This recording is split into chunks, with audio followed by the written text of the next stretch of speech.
Chapter 178. This subject accepts the decree and thanks for your majesty's grace. Yang Qindong knelt and bowed. Zhu Qiyu had only accepted the decree and didn't make any promises. He knew that it wasn't enough to just give Yang Qindong military authority, and it was time to state the conditions that they had agreed on. Otherwise, if he didn't put in any effort, it would be equally dangerous. His gaze first swept across the officials before landing on Yang Qindong. This time, the Walla has invaded the borders and is heading straight for the capital, causing the capital to be in danger. I heard that the price of grain has skyrocketed, and the value of gold and silver has shrunk, causing the commoners to panic. With this in mind, we believe that this isn't only due to Ing Zongxin's defeat, but also due to the merchants taking advantage of the situation. Thus, we have decided to open a private bank among the commoners. Loyal and courageous Marquis, we wish to hand over this responsibility to you and request that you stabilize the price of goods in the capital in the shortest time possible. Are you able to do so? He first talked about the situation in the capital, and he didn't forget to mention the matter of Ing Zongxin's defeat. Then, he threw out the idea of establishing a private bank and asked for Yang Qindong's opinion. These scenes made the officials feel overwhelmed. Only Yang Qindong had an indifferent look on his face. He had long expected such a result. This was originally a matter that had been discussed. Just as Zhu Qiyu thought, if he was only given military authority and no other benefits, he might still defend the capital, but that was it. However, if he obtained enough benefits, he would be able to fight this battle beautifully. After kneeling and bowing 3 times, Yang Qindong finally revealed some gratitude. This subject is willing to establish a private bank and contribute to the economic development of the Great Ming Dynasty and the stability of the country.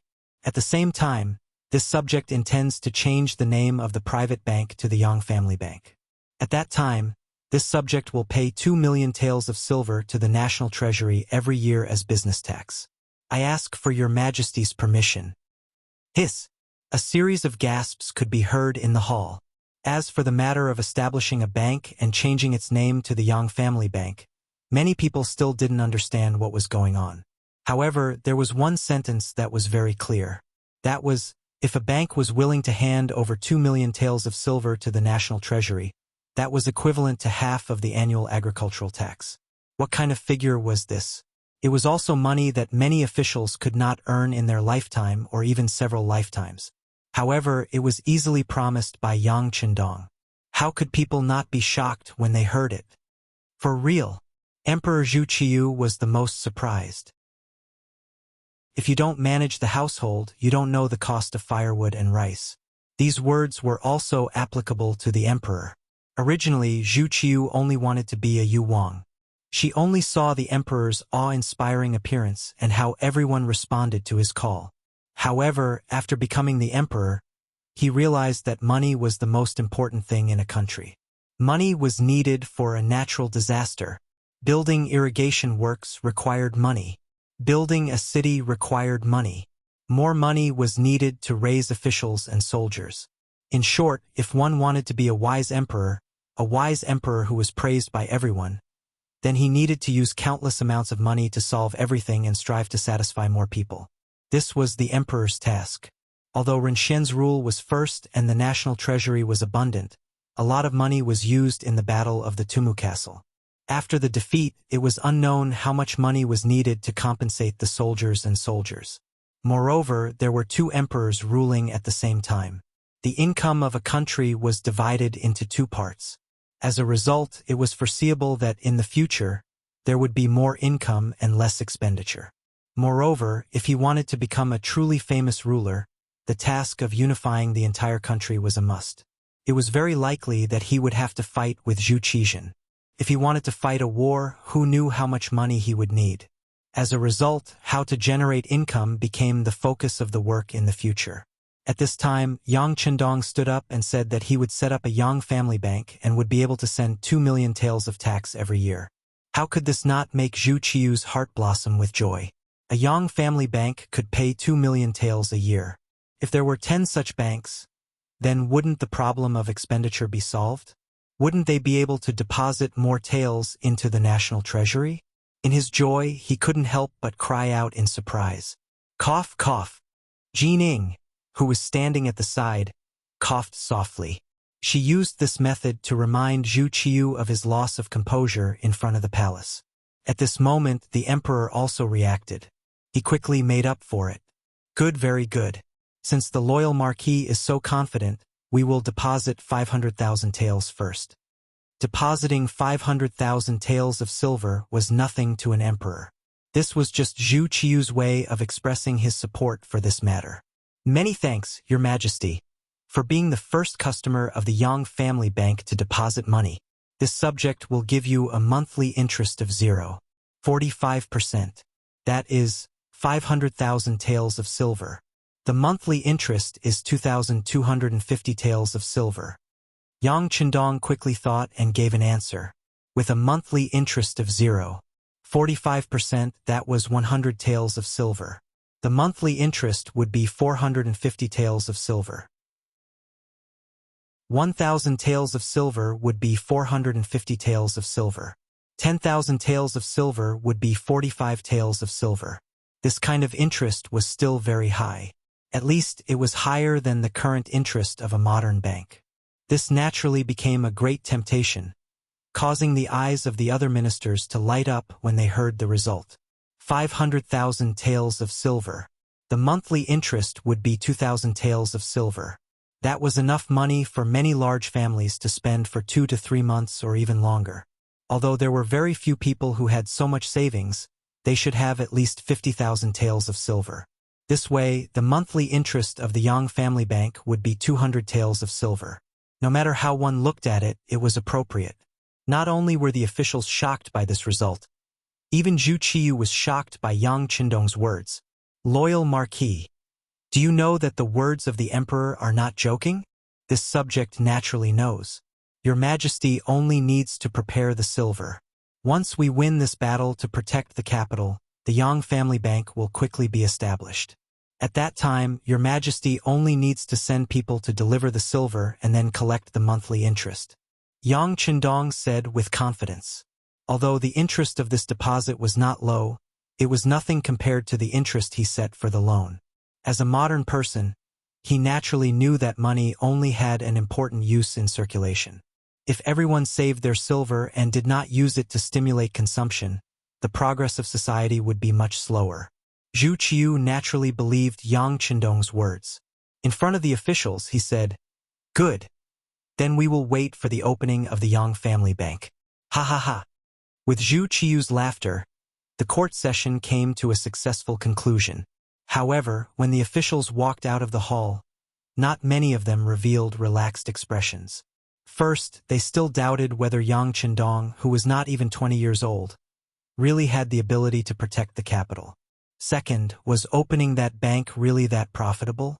If so, should they deposit their money in it? The officials all had their own thoughts. Yang Chendong did not leave with the officials. Instead, after watching Emperor Zhu Qiu leave, he was called to the side by Jining to discuss the details of the next step. Jining was resting in a courtyard within the palace. In a pavilion built on water, the two of them sat facing each other. Loyal Marquis, have a taste of this Duke's tea leaves. Jining was all smiles. The defense of the capital would depend on this person, so this was naturally not the time to be giving him the cold shoulder. On the contrary, he was waiting for Yang Chendong to state his conditions, the treatment of the mercenaries. Both Zhu Qiu and Jining were keenly aware of this. They had placed Yang Chendong in command not because of his military talent, but because he could directly order the mercenaries with the new firearms. Even Yang Chendong himself knew that relying on the 10,000-some soldiers in the capital was simply not enough. In the end, he still had to rely on the new soldiers he had trained. Since this was the case, he naturally had to obtain enough benefits. Otherwise, this opportunity to demand an exorbitant price would be hard to come by again. The tea leaves are pretty good. It seems that Eunuch Jin has some good stuff, Yang Chendong said with a dazzling smile, seemingly very satisfied with Jin Ying's hospitality. Since this was a negotiation, a relatively harmonious atmosphere was naturally of utmost importance.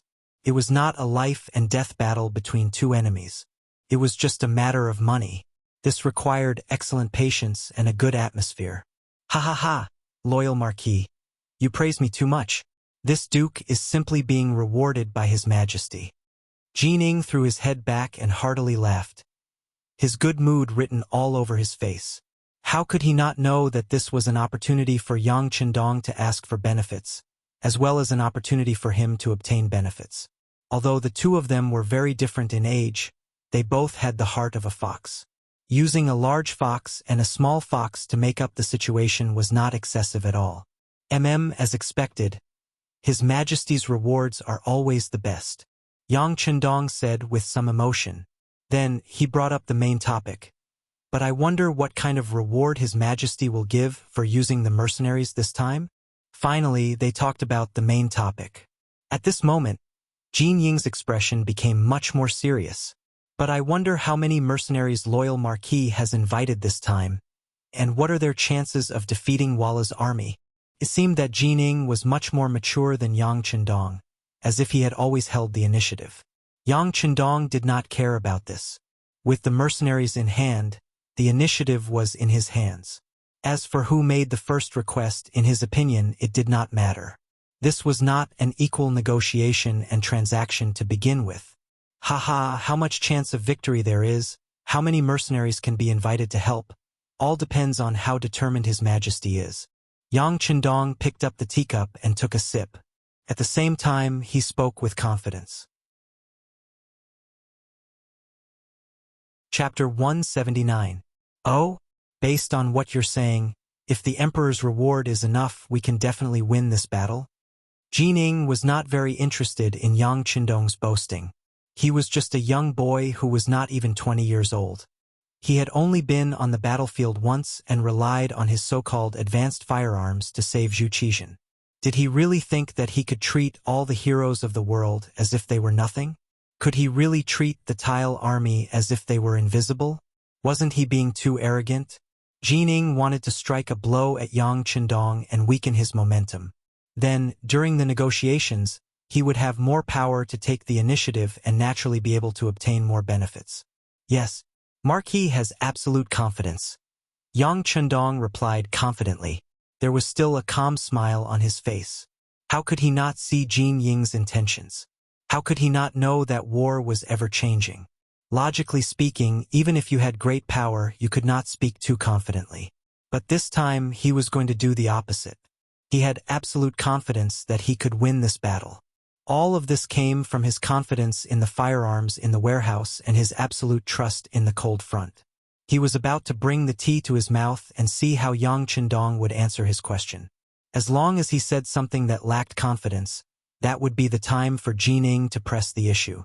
Then, when the time came, he would be able to lower his demands to the minimum. Then, he would be able to make a contribution in front of Zhu Qiyu and think of a way to obtain more benefits for himself. However, before he could drink the tea, Yang Qindong had already given him an answer. It was an answer that was certain and confident. He said that he had absolute confidence in defeating the Walla's army. This answer was completely out of Jin Ying's expectations. After a moment of shock, a cautious light flashed through his eyes. He said, Marquis, war is not a game. You can't just talk about it casually. You have to see blood and kill. Haha, of course Marquis knows this.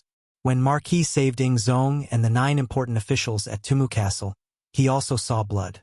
Who knows how many of the Walla army died at Marquis' hands? Of course, I know this very well. In response to Jin Ying's question, Yang Qindong responded with a smile. He looked very casual and confident. Marquis, are you that confident? This time, you're not trying to break out of the encirclement while the Walla's army is not paying attention. Instead, you're trying to stop the enemy outside the country? Then, you might be facing a large group of the enemy's army? Jin Ying's tone of voice was still somewhat skeptical. When the Tumu Castle was defeated, it was true that Yang Qindong had saved Ying Zong and the 9 important officials. But at the time, he had chosen to go in the opposite direction of the enemy. He had not taken the shortest path back to the capital, but had instead circled around to the enemy's empty rear. Jin Ying had long ago had the embroidered uniform guard investigate this matter. It was precisely for this reason that he believed that while the strength of the mercenaries was impressive, they could only fight on a small scale. In a real battle, these so-called new firearms would not be of much use. Based on what he understood, Jin Ing did not believe that the mercenaries were omnipotent and invincible. But what he did not know was that the reason he had chosen to go to the enemy's rear rather than to protect Ingzong was because Yang Chundong had intended to do so. He had done this in order to prepare for the simultaneous reign of two emperors and give Zhu Qiu enough time to ascend the throne. Otherwise, if he had really taken the shortest path to the capital with the Lungfeng army, how could there have been the matter of Zhu Qiu ascending the throne? Of course, Yang Chundong wouldn't explain this to anyone. Otherwise, everyone would know what Sima Zhao's intentions were. It was precisely because he could not explain this matter to anyone that Jin Ing had misunderstood. He thought that the mercenaries were only slightly stronger than ordinary soldiers and were not truly invincible. Since he had questions, he naturally had to answer them. In response, Yang Chundong smiled and said, "Marquis said that we can defeat the Walla army, so we can naturally do it. Of course, this all depends on how much silver His Majesty can give us. As the saying goes, before the troops and horses move, the provisions move first. I'm sure eunuch Jin understands this principle. This is only natural." Jin Ing nodded.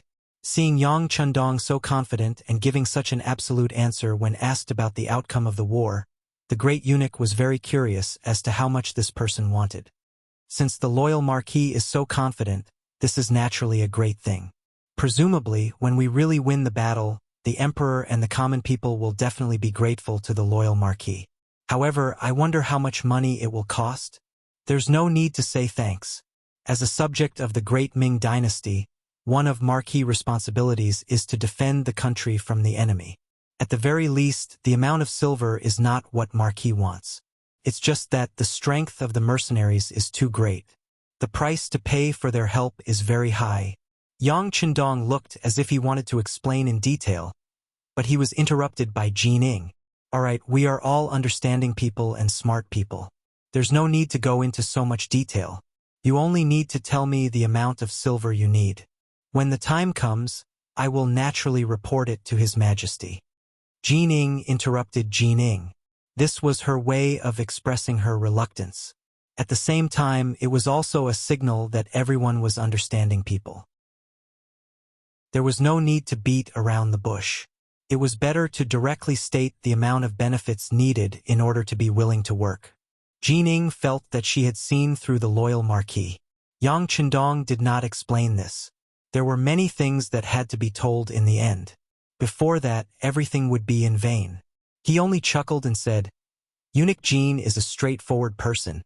Since that's the case, Marquis will not be pretentious. How about this? We need this amount to win this battle." As he spoke, Yang Chundong extended his right index finger. 1,000,000. Jin Ing chuckled. She had thought that Yang Chundong would ask for an exorbitant amount. However, when she saw that he had only extended a single finger, she immediately laughed. Young people were young. Their appetite was small and their determination was lacking. He had exposed his bottom line so quickly, and it was only 1,000,000 taels of silver. Chuckling, Jin Ing once again brought the tea to her mouth. The corners of her mouth curled up into a mocking smile. Yang Chundong also chuckled. He was in no hurry to explain. When he saw Jin Ing pour the tea into her mouth, he suddenly said, "I think eunuch Jin has misunderstood. It's not 1,000,000 but 10,000,000. As expected, she spat out a mouthful of tea. Seated across from her, Yang Chundong was prepared. He casually tilted his body, allowing the tea to fly past him without splashing on his body. Jin Ing did not care about this sudden loss of composure. He didn't even ask if the tea had landed on Yang Chundong. Instead, he glared at the person in front of him. After around 4 or 5 breaths, he clenched his teeth and squeezed out each word. "Loyal Marquis, this is not the way to ask for benefits. Even if the capital is somewhat dangerous, this is not the time to ask for an exorbitant amount." Although she warned Yang Chundong, she was inwardly cursing his greed. 10,000,000 taels of silver? Did she think that silver could fall from the heavens? If there really was 10,000,000 taels of silver, who knew how many soldiers could be trained and how many elite divisions could be created? No. Yang Chendong raised his right index finger and shook his head. This isn't asking for an exorbitant amount. This is just how much the war needs. If it can't be satisfied, then it's fine. Marquis won't lead the army. Yang Chendong leaned back in his chair, his relaxed expression seeming to say that he had not asked for this matter. Someone else had asked him to do it, and he was only reluctantly doing it. Yang Chendong had an indifferent look on his face, as if he had no interest in this so-called military authority. As a result, Jining felt as if she had punched cotton. Having Yang Chendong lead the army was a matter that had been decided in the imperial court, and it could not be easily changed. Not to mention, apart from Yang Chendong, there were no other suitable candidates at the moment. If they randomly sent someone and lost the war in the end, the consequences would not be acceptable to everyone. Jin Ying's expression changed again and again. She took 2 quick breaths and suppressed the anger in her heart. She opened her mouth and said, "Loyal Marquis, even if you say that before the troops and horses are mobilized, the provisions will come first, but isn't 10 million a little too much?" "Not at all, not at all." Seeing that Jining was beginning to take his request seriously, Yang Chendong had a carefree smile on his face as he said, "Eunuch Jin probably doesn't know, but for the sake of victory, I invited 300 more mercenaries. Together with the 100 left in the capital, that's a total of 400. Is this correct? That's how the bill is calculated. But there's no need for 10 million taels of silver." Jining was naturally overjoyed to hear that another 300 elite mercenaries had come, but she was still a little conflicted about 10 million taels of silver. Yang Chendong didn't mind and continued to calculate. 400 mercenaries. Normally, each of them would cost 10,000 taels of silver. I trust that Eunuch Jin has heard of this before. Correct. Although 10,000 taels of silver per person is a high price, if they truly do have exceptional fighting strength, it's still barely acceptable. But even so, it's only 4 million taels of silver. Where did 10 million come from? Jining anxiously retorted. Eunuch Jin, there's no need to be in such a rush. Wait until Marquis has finished calculating the bill before you speak, all right? A hint of displeasure appeared on Yang Chendong's face. Presumably, anyone who was constantly interrupted would be unhappy. Chapter 180. All right. Forget about the loyal Marquis for now. I will listen. Jining was very good at reading people's expressions. Otherwise, he would not have been placed in such an important position by Zhu Qiu. He naturally noticed Yang Chendong's displeasure. In order to prevent the situation from becoming tense, he could only obediently shut his mouth. Jining did not interrupt. Yang Chendong's expression became better. He continued, "Normally, it is true that hiring a mercenary soldier for a mission costs 10,000 taels of silver per person. However, the same mission should not be of different levels. For example, some missions are simple and easy to complete. Of course, this price is acceptable. However, this time we are fighting with fewer people. If we use the previous price to calculate, it will not work. I won't hide it from Eunuch Jin." Marquis had already seen the urgency of the situation. Thus, he had already discussed with the leader of the mercenary soldiers. He asked for their help at a price of 20,000 taels of silver per person. Only then did he convince them. Based on this calculation, 400 people would be 8 million taels of silver. Adding on the military expenses and food for the 10,000 soldiers of the city defense army, it would be at least 1 million taels of silver. In the end, the remaining 1 million taels of silver is for Eunuch Jin's hard work. I believe Eunuch Jin will not refuse. Based on this calculation, Marquis is the one who is doing the work but not getting anything out of it. Sigh. Finally, he finished speaking. However, after he finished speaking, Yang Chendong purposely acted as if he had been greatly wronged. It was as if he had done all this for nothing. Sitting there and listening, when he heard that the cost of hiring 400 elite soldiers was 8 million taels of silver, his eyes widened. His face was filled with disbelief. It was no wonder he was so surprised. With 8 million taels of silver, he would be able to find a way to scrape together millions of soldiers. However, there were only 400 soldiers going to battle. This ratio was too great. However, when Yang Chundong finished speaking and said that he had left him 1,000,000 taels of silver, Jin Ying's expression became much better. She sighed inwardly at Yang Chundong's sensibility. No wonder this person could become good friends with Wang Jin. This kind of consideration for his friends was very likable.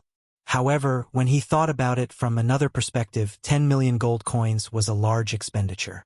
When he reported it to Zhu Qiyu, there was a chance that he would be rejected. Thus, he said with a bitter expression, "Loyalty Marquis, this duke appreciates your good intentions. However, 10 million gold coins is truly too much. See if you can reduce it by half. This duke's share can also be reduced by half." Jining endured the pain as she thought about how she had gained both the benefits and Zhu Qiyu's favor. In this way, her benefits would be reduced by a total of 500,000 taels. With this money, he could have more people become his trusted aides. This was an extremely good thing for increasing his strength. She really wanted to be a whore but also wanted to set up a memorial archway. Yang Chundong despised Jining in his heart, but he spoke with certainty. "My 9 million is not one tael less. Of course, if eunuch Jin wants to be more spirited, then 9,500,000 taels will do." Clearly, the 500,000 taels that Yang Chundong asked for were the 500,000 taels that were given to Jining. The amount didn't change. The only thing that changed was her share of the benefits. How could Jining be willing to accept this? She shook her head and said, "How can this be? Since it's like this, then 10 million taels will do." Just as she finished speaking, Jining continued with a worried expression. "But Loyalty Marquis, I'm afraid that His Majesty won't agree to such a large sum of money at once. Also, I'm afraid that the Ministry of Revenue won't be able to gather so much money in such a short time." Seeing that Jining had accepted this reality, the corners of Yang Chundong's mouth curled up into a smile. Eunuch Jin doesn't need to worry about this. Marquis has already thought of a solution for His Majesty. The National Treasury won't be able to take out so much money in such a short time. It's fine to say this to others, but I'm sure that Eunuch Jin and Marquis both know this. But to take out 10 million taels of silver at once, I'm sure that even His Majesty's heart will ache. If that's the case, the National Treasury can take out an advance of 5 million taels of silver. I'm sure that this amount should be enough to convince His Majesty. Jining was naturally overjoyed to hear this. That's right. If it's only 5 million taels of silver, it will naturally be much easier to convince His Majesty. But this way, how can we convince the mercenaries? Do we have to give them the money in installments? Of course not. How could the money used for war be given in installments? That would create a major problem. Yang Chundong shook his head. If it can't be given in installments, then what about the remaining 5 million taels of silver? Jining was somewhat confused by Yang Chundong's words. Don't worry, Eunuch Jin. Marquis thinks like this. Aren't there still many properties belonging to the imperial household in the capital? For example, the deeds to many houses and residences belong to His Majesty, so it's better to sell them to Marquis at a discount. Think about it, if the capital really can't be protected, these things can't be taken away just because His Majesty says so. It's better to sell them to Marquis at a discount and use them as the 5 million taels of silver. As for Marquis, he'll naturally find a way to gather the 5 million taels for war. Eunuch Jin will also need to make a trip to the newly appointed Minister of Revenue, Jin Lian. At the very least, no one will be lacking in benefits. Chuckling, Yang Chundong set his sights on the best houses in the capital. This was one of the goals of his trip. It was said that the antiques of prosperous times were the gold of troubled times. In truth, houses were also extremely cheap items in troubled times. At crucial times, everyone would be thinking about saving their lives, so who would buy a house? At that time, even if it was given away for free, no one would dare to stay. Yang Chundong understood this principle, so how could Jining not? With the Walla's army approaching the capital, the people were panicking, and house prices were plummeting by the day. Even so, there were still more people selling than buying. One could say that houses were the most worthless thing in the world. And if she could convert this worthless thing into money and give it to Yang Chendong, wouldn't that be a wonderful thing? With these houses, Yang Chendong would probably have to do everything he could to protect the capital. This seemed like a perfect solution, and it would be much easier to use this as an excuse to persuade Zhu Qiyu. Not to mention, he would be able to earn some money from buying and selling the houses. As for the Bureau of Revenue, given his status, who would dare to stop him if he wanted to do something? When she thought about how she could get this job done and still make a profit, Jin Ying's complexion visibly improved. Good, the loyal Marquis's intentions are good. Since this is the case, this association will immediately report to His Majesty. I presume that this matter won't be too difficult to handle. Jin Ying regained her confident expression. It was as if everything had returned to her control. After negotiating the terms, Jin Ying wanted to see the Emperor Zhu Qiyu. Her eyes were filled with eagerness. In response, Yang Chendong showed no intention of rising. Instead, he raised his teacup and leisurely said, "Eunuch Jin, there is one more matter that I don't know if you know. Marquis has suddenly been suspended from his post in the embroidered uniform guard. Now that I mention it, this was a post that His Majesty personally conferred upon him. For what reason?" Jin Ying had been thinking about how to report this matter to Zhu Qiyu when she heard Yang Chendong's words, and her face instantly paled. There was such a thing? This eunuch was unaware. Oh, then it must have been a subordinate acting on his own initiative. Haha, speaking of which, it's just a post as the commander of the embroidered uniform guard. Marquis doesn't care much about it. However, now that the entire nation is focused on fighting against foreign enemies, if people find out that Marquis has been suspended from his post, it's inevitable that some people will let their imaginations run wild and think that Marquis has done something wrong to incur the Emperor's wrath. If that's the case, it's extremely disadvantageous for Marquis to lead troops into battle. Yang Chendong spoke with a faint smile, but it was clear that there was still a trace of anger in his eyes. He was clearly a little angry. Jin Ying was indeed unaware of this matter. Although the commander of the embroidered uniform guard was his trusted aide, LV Gue, he didn't report everything to him. His main duty was to stay by His Majesty's side. Only when something major happened would he report to him. Therefore, when he first heard Yang Chendong say that he had been suspended from his post, he was stunned. When he heard the consequences of this, he felt that the matter was a little serious. At this moment, Yang Chendong's authority was not to be questioned. Otherwise, how could he lead troops into battle? How could he carry out orders and prohibitions? Marquis of Loyalty, I really don't know about this matter. Your post as the commander of the embroidered uniform guard was indeed conferred by His Majesty. Even if something happens, it should be up to His Majesty to decide. This time, LV Gue and the others have overstepped their boundaries. I ask that Marquis of Loyalty not take issue with them. Now, I can announce that your post as the commander of the embroidered uniform guard has been reinstated. After this, I will find LV Gue and have him apologize to you. Jin Ying, who knew the importance of this matter, immediately expressed his opinion and placed Yang Chendong in an important position. All right, then I'll have to trouble Eunuch Jin. Since that's the case, Marquis will go to patrol the city and meet with the generals.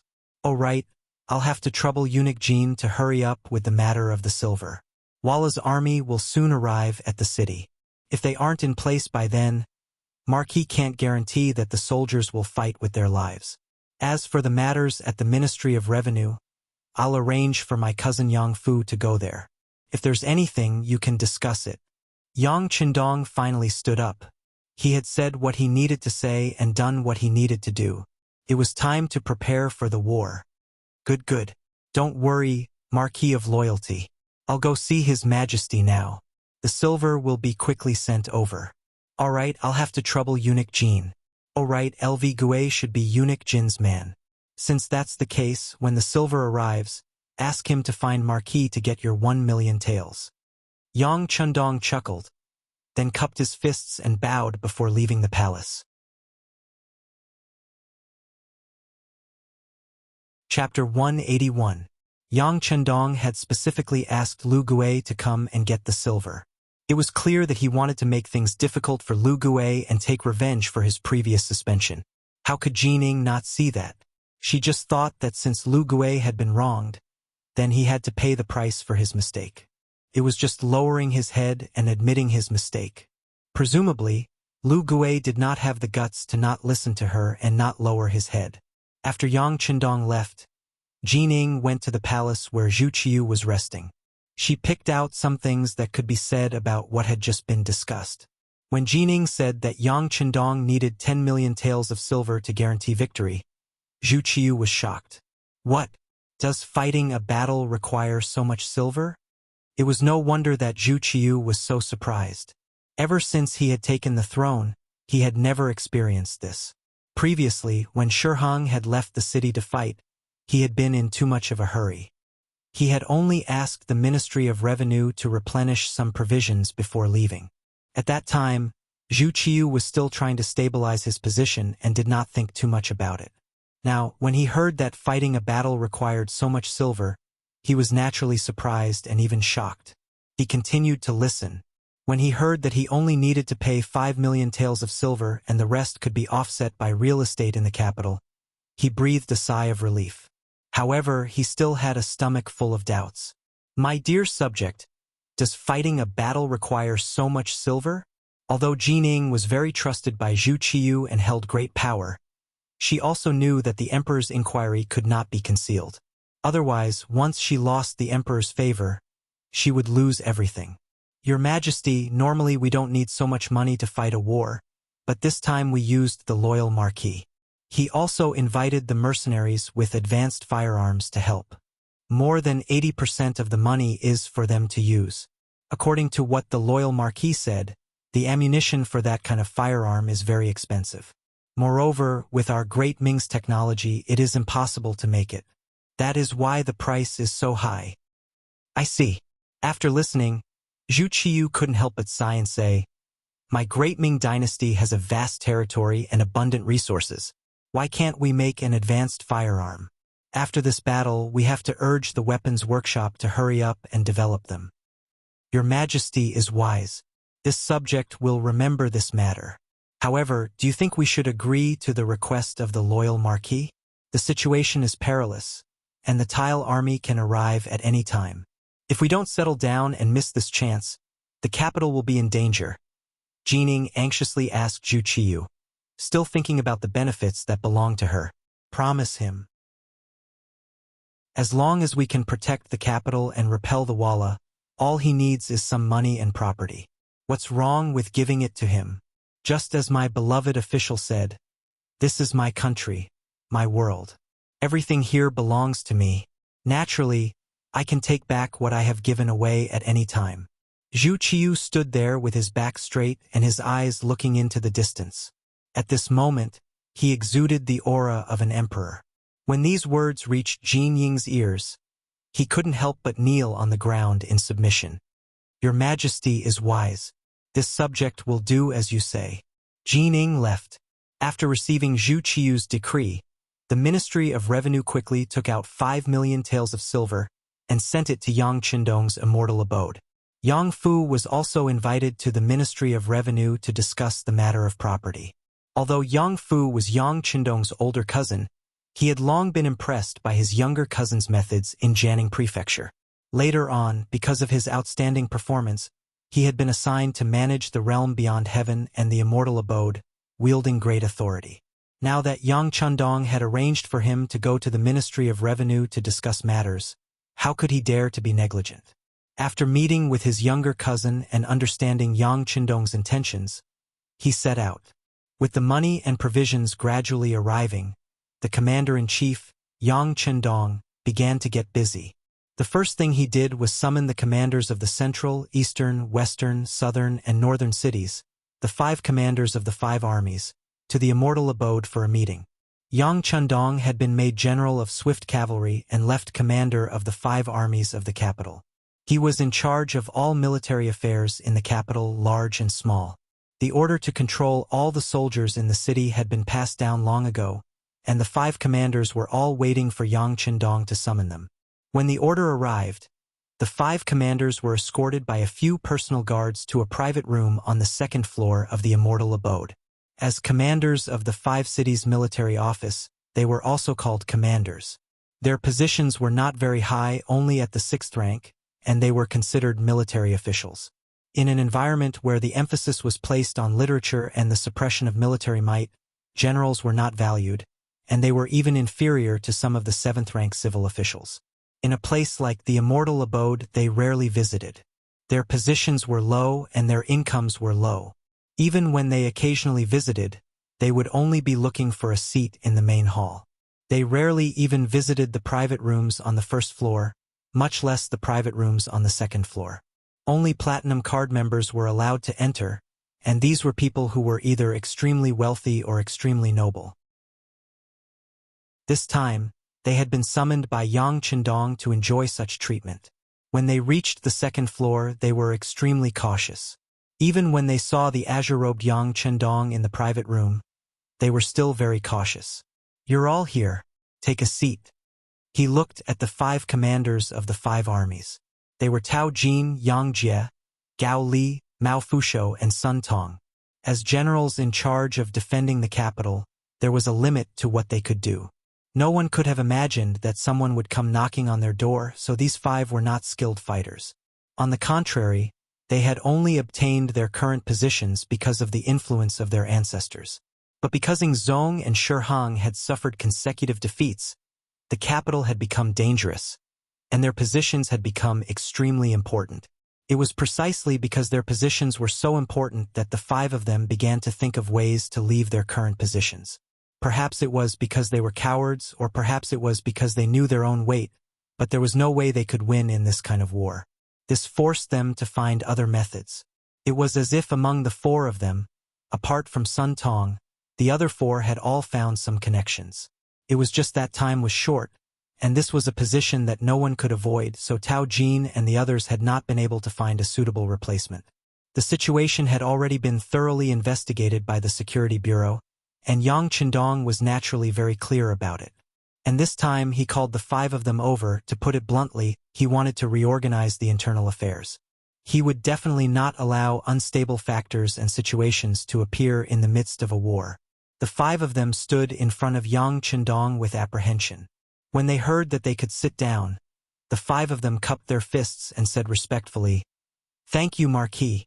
Seeing that the 5 of them had found a place to sit down, Yang Chendong waved his hand and said to Tiger's Mane, who was waiting at the door, "Pass down the order.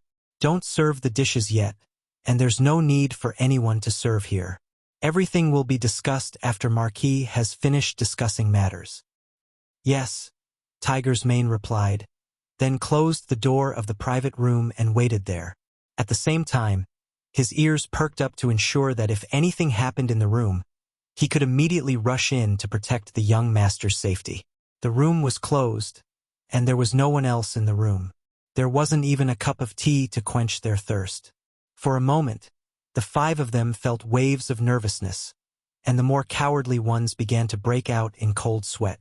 Yang Chendong saw the 5 of them's expressions, and for the time it took to drink a cup of tea, he did not say a word. It was this overly quiet scene that caused the 5 commanders' mentality to undergo a huge change. They were not sure what their boss's temper was like. What would he do next? The room was so quiet that one could hear a pin drop. Just when the commanders were so nervous that they did not dare to wipe off the cold sweat on their heads, Yang Chendong, who was sitting at the head of the table, spoke. "The 5 of you, Walla's army will invade the capital in a few days. Do you have the courage to fight?" "Yes." After being stunned for a moment, the 5 of them replied in unison. There were only 5 of them, and their voices were not in unison. Some were loud, some were soft, some were strong, and some were weak. This was a sign that they were lacking in confidence. Yang Chendong, who had seen everything, suddenly snorted, "Do you really have the courage? If I let you lead your troops out of the city to fight, how confident are you in winning?" When Tao Jin and the other 3 heard that Yang Chendong was sending them out of the city to fight, they were momentarily speechless. Sometimes it was one thing to boast, but it was another thing to actually do it. Take them for example. Usually, they were full of vigor when dealing with disobedient commoners in the city. However, if they were to really fight against Walla, perhaps before they even reached the battlefield, they would be so scared that their legs would go soft. Tao Jin and the other three were a little hesitant, but Sun Tong directly stood up and said with an imposing voice, "We are paid by the imperial court. If there is a war, we will fight." You are not bad." After looking at Sun Tong for a while, Yang Qindong's face showed a trace of a smile. With Sun Tong taking the lead, the other four were not as confident, but at this time, they could only express their stance one by one, saying that if there was an order, they would obey. Yang Qindong did not take Tao Jin and the other three's stance to heart. The sixth young master Yang, who had personally been on the battlefield and completed countless missions, knew very well what kind of people could be used and what kind of people could not be used on the battlefield. There was a saying that one should not be afraid of a wolf-like opponent, but a pig-like teammate. Since he knew the temperament of Tao Jin and the other three, Yang Qindong naturally knew what to do next. Good. Marquis has seen everyone's performance. Next, we will make appropriate work arrangements according to each of your conditions. When the time comes, you only need to obey the military orders. Come, serve the dishes. After understanding the situation, which was very similar to what the Security Bureau understood, Yang Qindong had a basic understanding of the five people in his heart.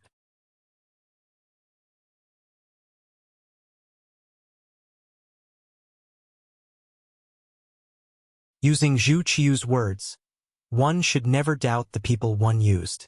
Since he allowed Yang Qindong to take control of the military, he could do whatever he wanted. He would support him unconditionally. Some of the officials in court disagreed with Yang Qindong's decision to allow the people and merchants to leave the capital. In their view, how could the people leave the city at any time? If this situation continued to spread and the capital became an empty city, how could the Walla's army defend the city when it attacked? Wouldn't they just be waiting for death? Wasn't letting the people leave the city the same as digging one's own grave? Most people had similar thoughts. Soon, memorials to impeach Yang Qindong were spread all over Zhu Qiu's desk. Regretfully, at this crucial moment, Emperor Daizong didn't even glance at these memorials, expressing his complete trust in Yang Qindong. He had not received any imperial edict to stop him. On the second day, even more people left the city. In just half a day, more than 5,000 people had left the city. Most of them were merchants who had business in the capital. Merchants valued profit over justice. In their view, it didn't matter who ruled over them. What was important was who could bring them benefits. With this traditional mindset, it was no wonder that they would choose to leave the city when a calamity was about to befall the capital. Before leaving the city, most of the people sold some of their properties and goods to Hu Yen and the other girls at a very low price. For a time, the girls were very busy, and Yang Qindong's business began to blossom all over the capital. In just 3 days, more than a quarter of the merchants in the capital had left. The Yang clan had also spent the 5 million taels of silver that they had prepared. Even Jining had spent 2 million taels of the 5 million taels that the emperor had allocated to him. With 7 million taels of silver and the cheap properties of the imperial household that Yang Qindong had obtained from the Bureau of Revenue, 1% of the capital's businesses now belonged to Yang Qindong alone. In just 3 days, the Yang clan's businesses had more than doubled in size. In particular, almost 90% of the businesses on the street between the sky beyond heaven and the immortal abode were now under Yang Qindong's ownership. Even the location of the Yang clan's bank had been decided and renovated according to the loyalty Marquis plan.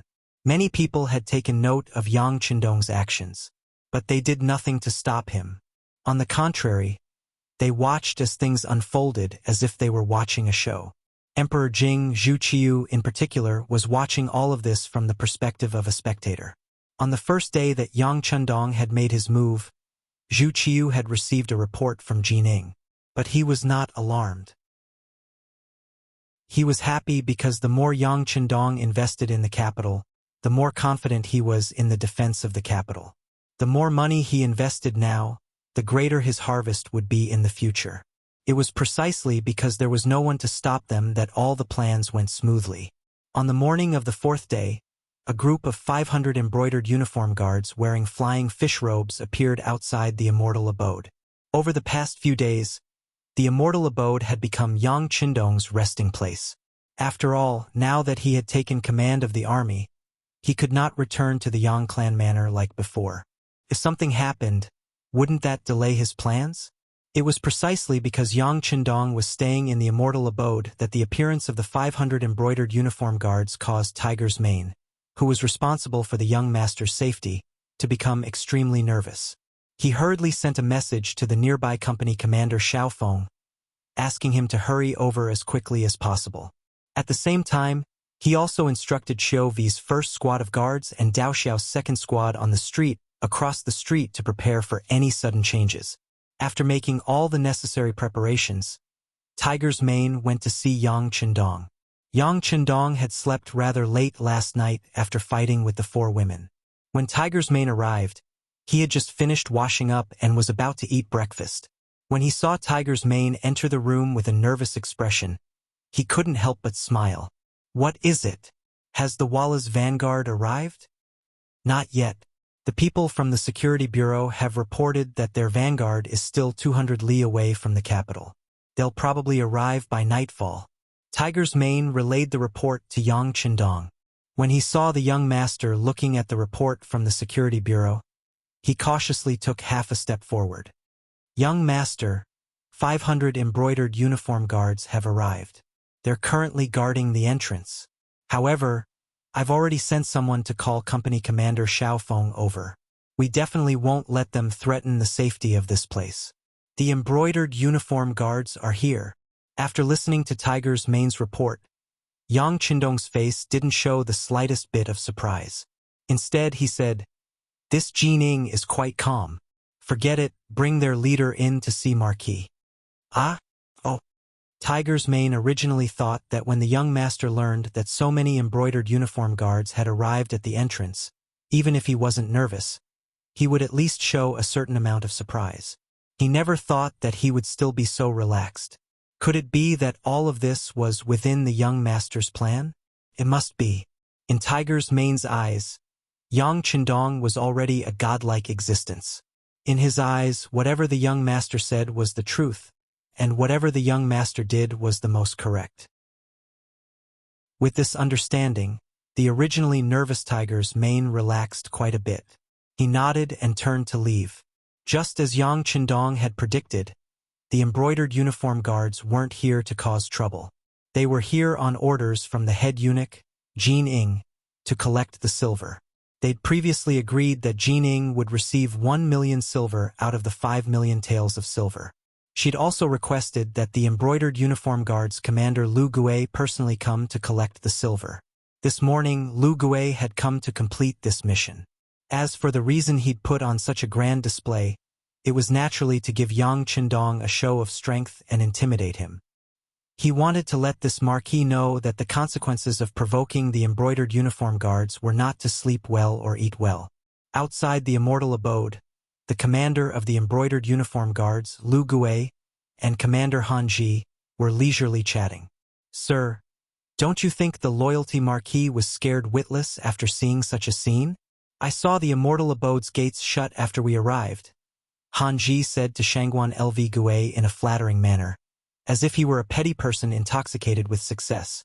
"Humph, he's just a scholar. How brave can he be? Actually, we're doing this for his own good. We're teaching him a lesson before the Walla's army arrives. We'll let him know what it means to be imposing, what it means to be afraid, and what it means to be timid." Ha ha ha. Lu Gui couldn't help but throw his head back and roar with laughter. Creak. The immortal abode's gates opened, and the tall Tiger's Mane walked out. He strode in front of Lv Gui and Han Ji, then spoke to them in a condescending manner. "The Marquis invites you in. Doesn't he have legs? Why doesn't he personally come out to greet our commander?" Seeing that the immortal abode had finally received the brunt of the attack, Han Ji wanted to use his aura to suppress the other party. However, as soon as the words left his mouth, before he could even reveal the slightest hint of a smile, he felt his vision go black. Then he felt a sharp pain in his eye socket. Han Ji stumbled back 3 steps. Chapter 183. A straight punch gave him a black eye. As far as Tiger's Mane was concerned, Anyone who was disrespectful to the young master deserved to be beaten, regardless of their identity or who they were. Tiger's Mane gave Han Ji a punch in public, but it shocked LV Gue, who was watching the show from the side. Although his subordinate's words were a little arrogant, how could he casually make a move when he had something to say? It seemed that it was the privilege of the brocade-gowned guards to fight without saying a word. When was it the turn of others to treat them like this? Brat, you're courting death. Feeling that this punch was aimed at the brocade-gowned guard's face, and after feeling that this punch had provoked his dignity, an angry roar came out of LV Gue's mouth. As soon as his voice fell, the two trusted subordinates pulled out the embroidered spring sabers from their waists. The reaction of the two was not slow. To be able to become the trusted subordinates of the commander among the brocade-gowned guards, if they did not have some skills, how could they be competent? It was just that they were fast, but some people's reactions were faster than theirs. Just as the sabers were pulled out of the scabbard, two muffled sounds came, hitting the embroidered spring sabers that were pulled out. At this time, they saw that the scimitar had already fallen out of their hands and landed on the ground. The two trusted subordinates were frightened by this sudden change. They instinctively raised their heads to look, but there was nothing unusual in their eyes. What's going on? Under the silencer, when the gunshots were fired, outsiders did not hear it. LV Gue, who was not far away, did not see anything wrong. All he saw was the action of the two trusted subordinates pulling out and throwing the sabers, so he asked angrily. At this moment, they could not even hold the sabers. It was really a loss of face for the brocade-gowned guards. Being angrily reprimanded by their superior, the two trusted subordinates did not dare to argue. They instinctively bent down to pick up the sabers, but just as they took a step forward, two muffled sounds came out, hitting in front of the two men's feet, raising a cloud of dust. It could be foreseen that if the two of them had taken a bigger step just now, the shot would have hit their feet. If that was the case, it would be hard to say if they would still be standing here in one piece. If the first shot did not make them understand what was going on, then the second shot completely broke their psychological defense, letting them know that they were just flesh and blood, and that they were so close to death. In an instant, the two of them who had been taught a lesson didn't dare to move. They maintained their posture, half-bent and motionless. The first time he shouted, LV Gue didn't notice anything unusual. But just now, he had seen two clouds of dust fly up with his own eyes. After associating it with the results of the brocade guard's investigation, if he still didn't know what had happened, then his position as commander really wouldn't be given to such a fool. He knew that it must be the effect of the new firearms. At this moment, cold sweat kept breaking out on his forehead. In his heart, he kept asking, what kind of firearm is this? Why is it so accurate, and when it was shot, it didn't make any sound? Then, if this thing wanted to deal with him, wouldn't he have lost his life here? LV Gue was also frightened. Even when his subordinate maintained a somewhat ridiculous posture, he didn't reprimand him. On the other hand, Han Ji, who had been beaten, didn't see any of this and naturally didn't know what had happened. Seeing that he had been beaten and his superior didn't care, he angrily roared, "What are you all standing there for? Capture this person. He dares to provoke the brocade guard, he deserves to die. Yes, let's go together." After the other brocade guard heard Han Ji's order, they all shouted and pulled out their long swords, intending to attack. On the other hand, LV Gue saw the faint smile on the tiger's mane's face from the corner of his eye, and his heart trembled. "All of you, stop. Put your swords away, put them away." After what had just happened, he was very clear that if he chose to make a move right now, he and the other brocade guard would be the first to fall. Therefore, he hurriedly shouted and strode over to the black-eyed Han Ji. He swung his hand and gave him a slap. Slap! This slap was extremely solid. After the slap, LV Gue loudly reprimanded, "What are you shouting for? With me here, you don't have the right to speak." How could Han Ji know that LV Gue had only slapped him because he was on his side? The slap was painful, and a bloody handprint was left on his face. However, what hurt even more was the confusion and grievance in his heart. After the slap, LV Gue didn't pay him any more attention. Instead, He walked over to the tiger's main side. At this moment, he was like a completely different person. With a smile on his face, he said, "I'll have to trouble you to lead the way. Follow me." Seeing that his display of strength was effective, the tiger's mane didn't waste any more words with LV Gue. He nodded lightly, then turned around and walked into the interior of the immortal abode. LV Gue left, leaving behind Hanji and the several hundred brocade guards standing there, looking at each other. They didn't understand. Wasn't he here to show off his strength to the loyal Marquis? How did it end up like this? How did he become someone who didn't fight back when he was hit or cursed? LV Gue entered the immortal abode and went up to the second floor, arriving at the private room where Yang Chendong had received him. As soon as he entered, the first thing he saw was Yang Chendong's back, clad in green robes. Even though he knew that LV Gue had walked in, Yang Chendong still didn't turn around. Instead, he said, "Commander, you really are stupid." LV Gue, who'd been reprimanded as soon as he entered the room, was first confused, then angry. No matter what, he was still the commander of the brocade guard. He had great authority, and he had the authority to arrest court officials and even dukes and marquises. He could execute them first and report later. So why was it that he'd been given the cold shoulder here? Then he'd been warned in secret. Now that he'd finally met the person in question, he hadn't even seen his true face? Why was he being reprimanded? With his status, even Jining had to treat him with a smile when assigning him a mission. Who did this Yang Chendong think he was? He was just a young man who hadn't even grown out his hair yet. Although he had military authority, his position in the brocade guard was still below his own. How dare he speak to him like this? With a face full of anger, he was just about to express his stance and even reprimand Yang Chendong when the Marquis of Loyal Courage, whose back was to him, spoke again. "Since you've come to take eunuch Jin's silver with your status, you should know that this matter is confidential. Yet, you still brought so many people here with great fanfare. Do you want everyone in the world, including the Emperor, to know about this matter?"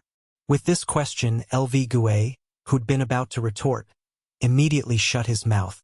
He suddenly remembered that he'd come today to take the silver, but he seemed to have come to show off. Had things been ruined? Seeing LV Gue's face turn red and green, Yang Chendong laughed coldly in his heart. He laughed at the other's ignorance of the immensity of heaven and earth. He laughed at the other's selfishness over the public good. This kind of person was the existence he despised the most in his heart. A person could have a temper and personality, but everything had to be under the condition that it didn't affect the general situation. If one's personality ruined things, then that was unforgivable. LV Gue had made this mistake. Yang Chendong naturally had to seize this opportunity to properly educate the other party. Coming here with great fanfare to ask for money, those who don't know might think that the embroidered uniform guards are openly asking for bribes. Once this matter spreads, what will those imperial censors and ministers who hate you to the bone do? Is there even a need for Marquis to say anything? Yang Chendong's voice was cold as he stared at LV Gue with a confused expression. This official was too rash. LV Gue's face was pale, and cold sweat poured down his forehead. If things really were as Yang Chendong said, that he'd brought 500 embroidered uniform guards with him and left with 1,000,000 taels of silver from the immortal abode, then the commotion it would cause might even cost him his head. As for the matter of him taking the silver for eunuch Jining, who would believe him if he told them? Not only that, eunuch Jining would probably be the first to make a move on him. His head almost fell off his shoulders as he thought about it. The one who'd saved his life was Yang Chendong. LV Gue didn't blame Yang Chendong in the slightest. On the contrary, he felt some gratitude. You really were too rash. When encountering a problem, you have to think carefully about how to deal with it. You have to plan carefully before you act. All right, you can go now. I'll arrange for people to send the silver out of the immortal abode in batches. You can arrange for reliable people to wait outside to receive it. Yang Chendong naturally understood the principle of overdoing it, so he waved his hand and made a gesture that said, "You can leave now." Yang Chendong's words had already left LV Gue ashamed. He didn't want to stay here any longer. When he saw Yang Qindong's gesture, he hurriedly nodded and thanked him, then left the immortal abode. Outside the gates, Han Ji and the other embroidered uniform guards were still clamoring. When they saw that LV Gue hadn't come out even after going in for a while, they were even more worried about the commander's safety. They wanted to enter the immortal abode to investigate. Yang Si and Yang Wu, who were in charge of guarding the gates, obviously wouldn't agree to Han Ji's request.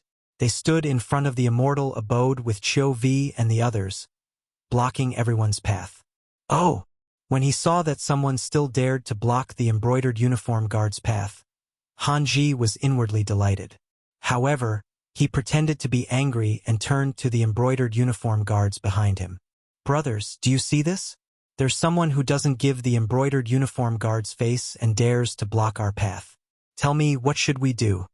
Charge in. Arrest anyone who dares block our path and throw them into the imperial prison. The embroidered uniform guards behind him were all roused by Han Ji's words. They all glared at him, unwilling to back down.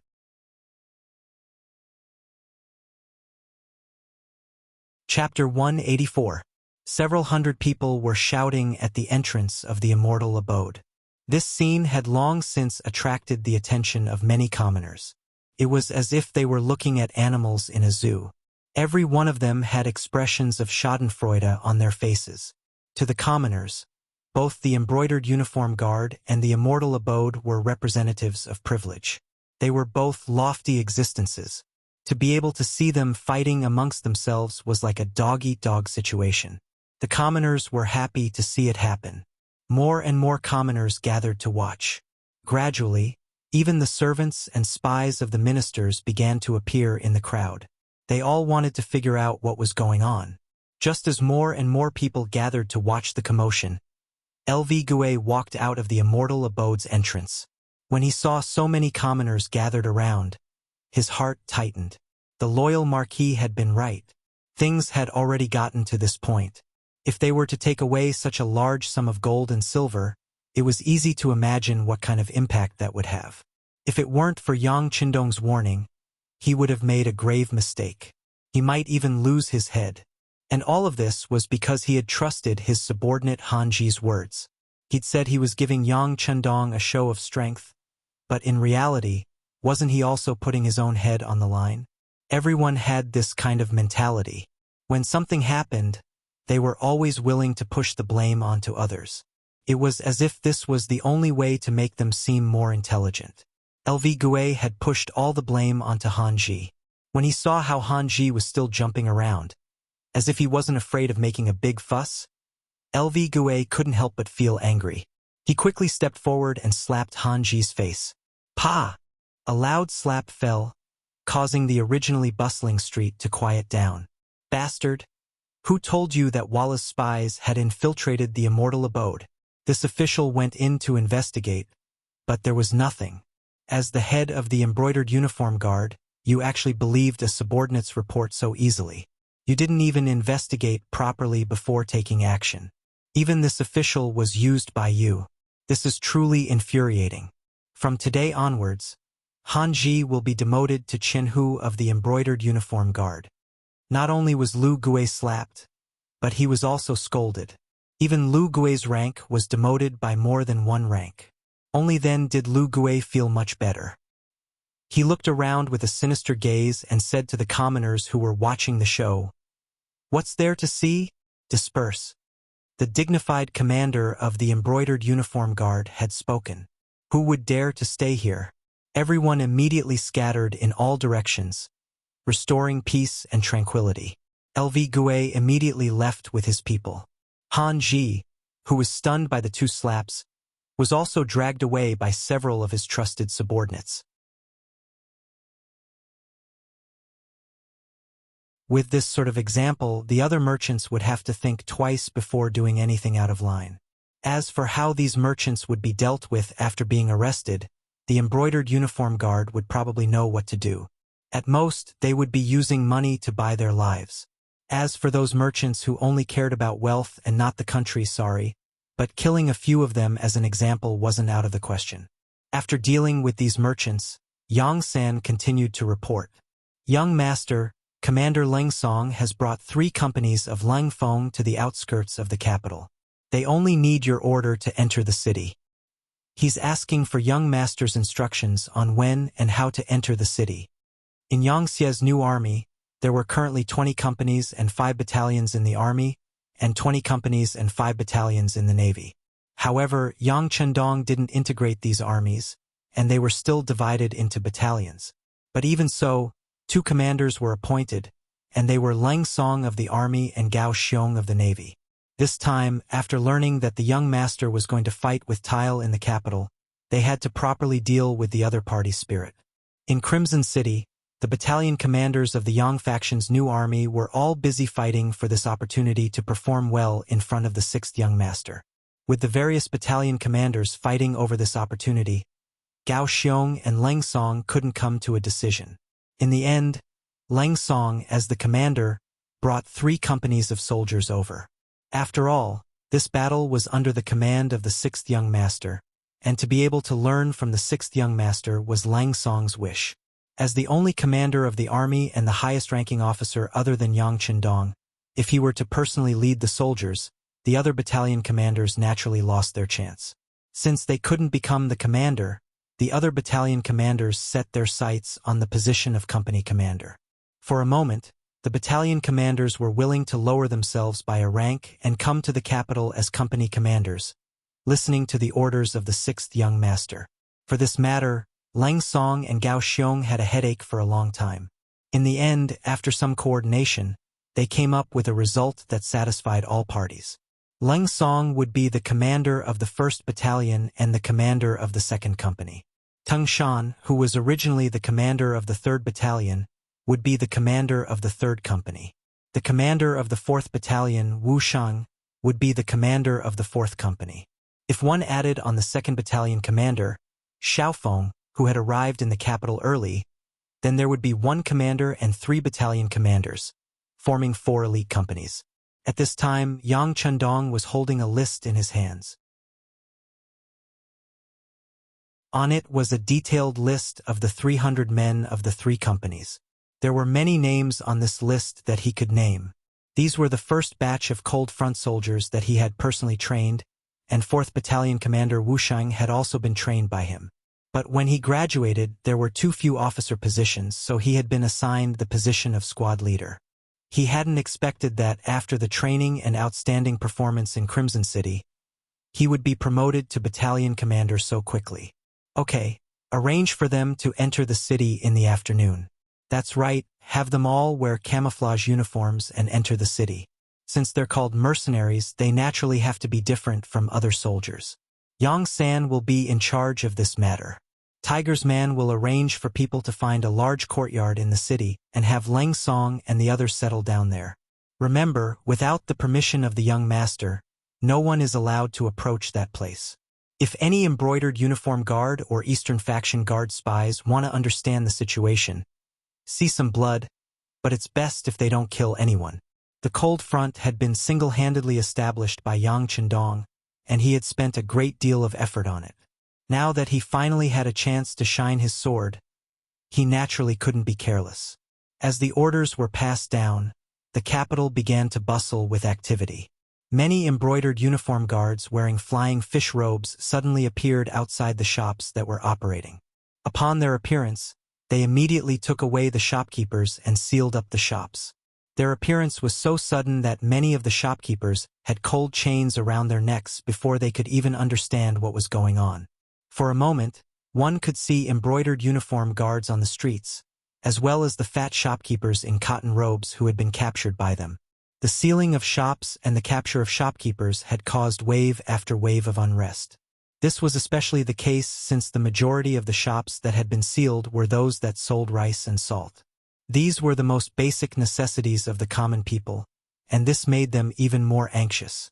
Chaos could erupt at any moment. Right at this moment, the sound of firecrackers could be heard from the streets. When the curious citizens came over, they realized that some new grain shops and salt shops had opened for business. The excellent location, the spacious and bright business environment, and the sight of mountains of rice and grains, as well as the unified Yang's signboard, instantly calmed the anxious hearts of the citizens.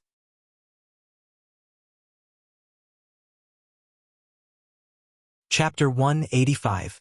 This was especially so when they heard that the prices of rice and salt were still the same as 10 days ago. There was no sign that the prices would increase because of the impending war. This made the common folk beam with joy and rush forward to buy. This also played a very positive role in stabilizing the morale of the people in the capital. Near the Miaoying Temple, also known as the White Tower Temple, in the inner city, in a shop that occupied an area of 500 square meters, a girl dressed in a pink suit was smiling as she looked at the people coming and going in the shop. She watched as the customers came and left happily. This woman was Yang Qindong's wife, Hu Yan. Dressed in a pink suit, she looked extremely capable and experienced. At this moment, she was supervising everything that happened in the shop as the lady boss, as well as all the transactions. The Miaoying Temple was near the Hu estate. Hu Yan had chosen this place to exercise her sovereignty so that she could better see the smiles on the faces of her former neighbors. Reality did not disappoint her. The cheap and high-quality food indeed made the faces of the commoners who entered here brimming with satisfied smiles. First, Madam, Marquis has ordered for you to hurry to the Yongding Gate. There's a show to watch. Just as she was sitting on a chair, sipping tea and looking at everything in front of her with satisfaction, Sun Chuang came to Hu Yan's side and reported in a low voice after exchanging a few words with Lung Feng, who was delivering the news. There's a show to watch? Prepare the sedan. Hu Yan originally wanted to stay a little longer and see if she could meet some acquaintances. However, when she heard that there was going to be a show to watch, how could she calm down? She immediately got up in a hurry, causing her maidservant, Xiao Qing, to grumble, "Miss, slow down. Walk slower."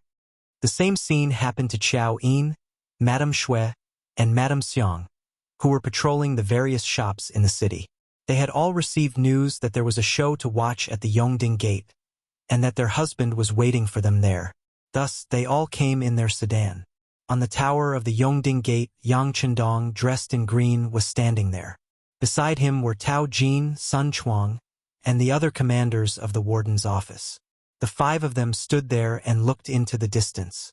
Unfortunately, their eyesight was limited, and what they could see was very limited. Seeing nothing, the five of them looked at each other and then shook their heads. They really didn't know why the loyal Marquis had called them here. Compared to what the five of them were looking at with their eyes, Yang Qindong was holding a pair of military binoculars in his hand. From time to time, he would raise the binoculars and look into the distance. Then, a faint smile would appear in his eyes. Tap, tap, tap. The sound of high heels stepping on the ground could be heard from the stairs leading to the city tower. It was crisp and pleasant to the ears. Hearing the voice, Yang Qindong didn't need to turn around to know who it was. Apart from his four wives, there was no one else in the world who would wear something as avant-garde as high-heeled leather shoes. Sure enough, Hu Yan took the lead, followed by Chao Yin, followed by Madame Shui and Madame Xiang. The four women wore different women's suits of different colors and arrived at the top of the tower of the Yongding Gate. As soon as the four women appeared, it was really like 100 flowers blooming, giving a great visual impact to the men. The delicate women's suits made the four women's originally plump figures look more explosive. Under the knee-length miniskirts were white skin and slender and healthy legs, which made the men's hearts beat faster. With the contrast of the high heels, it made their figures look even more tall and beautiful. As soon as the four women appeared, they attracted everyone's attention.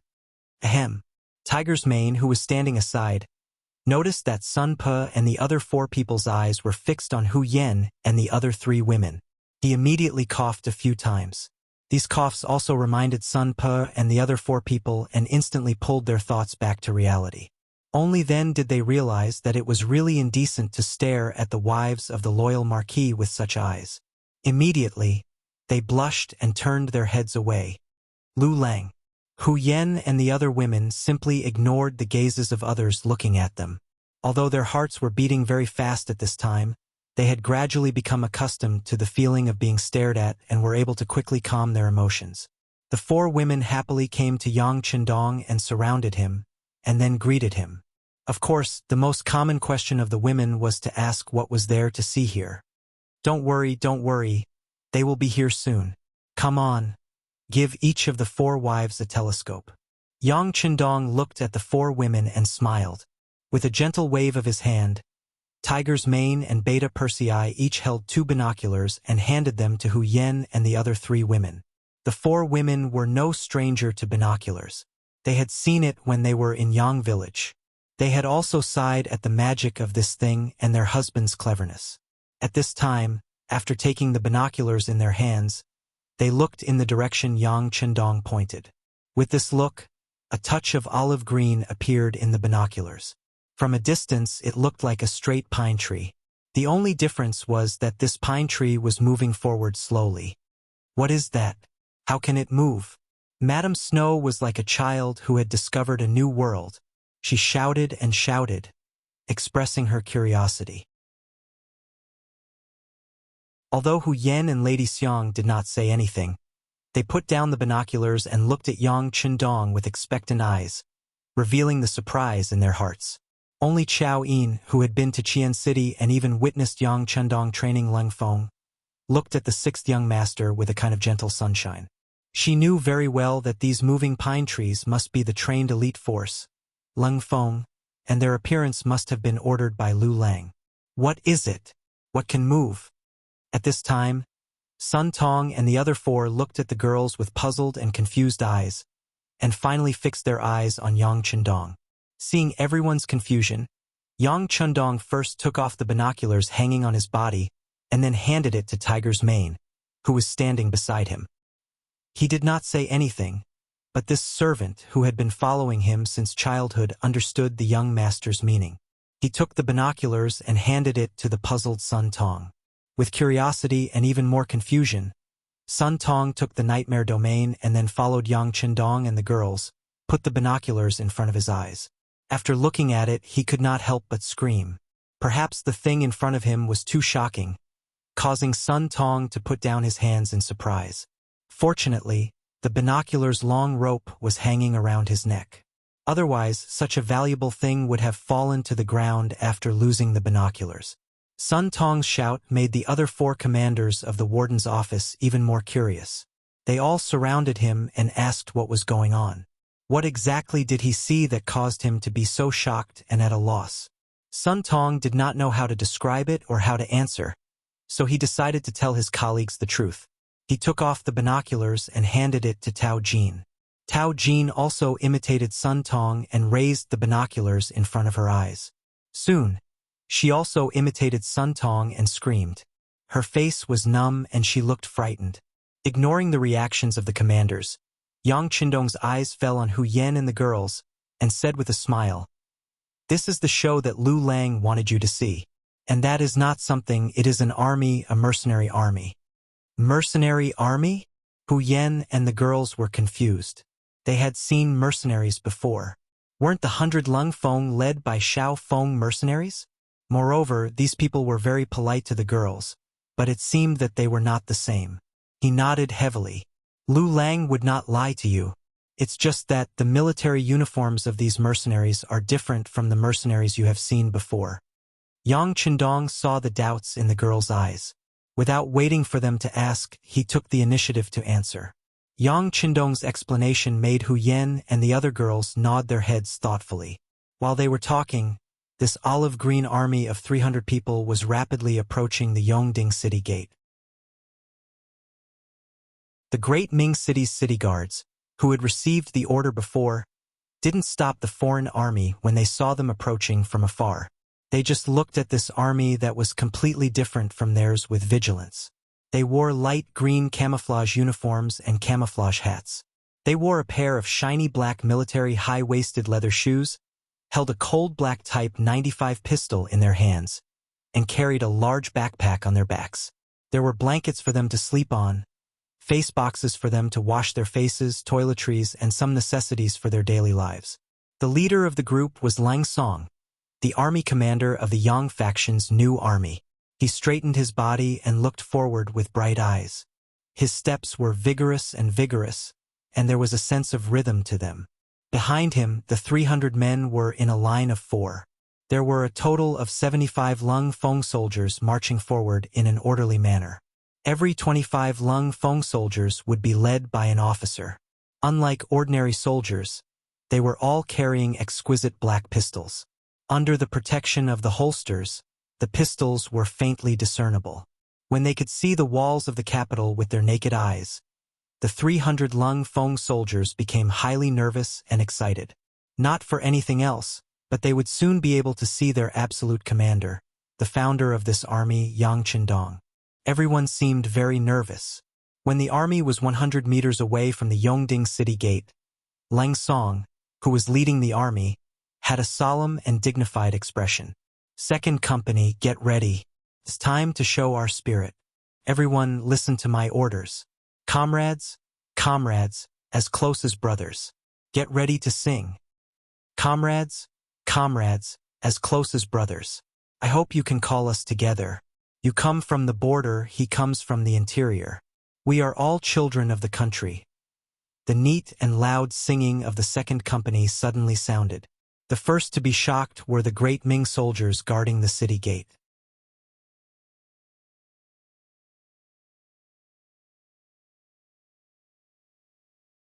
Chapter 186. When they suddenly heard the neat and heroic singing, they were not shocked, but frightened. Some of the more cowardly ones even threw the spears in their hands to the ground. The more courageous ones also raised their spears and tightly protected their bodies.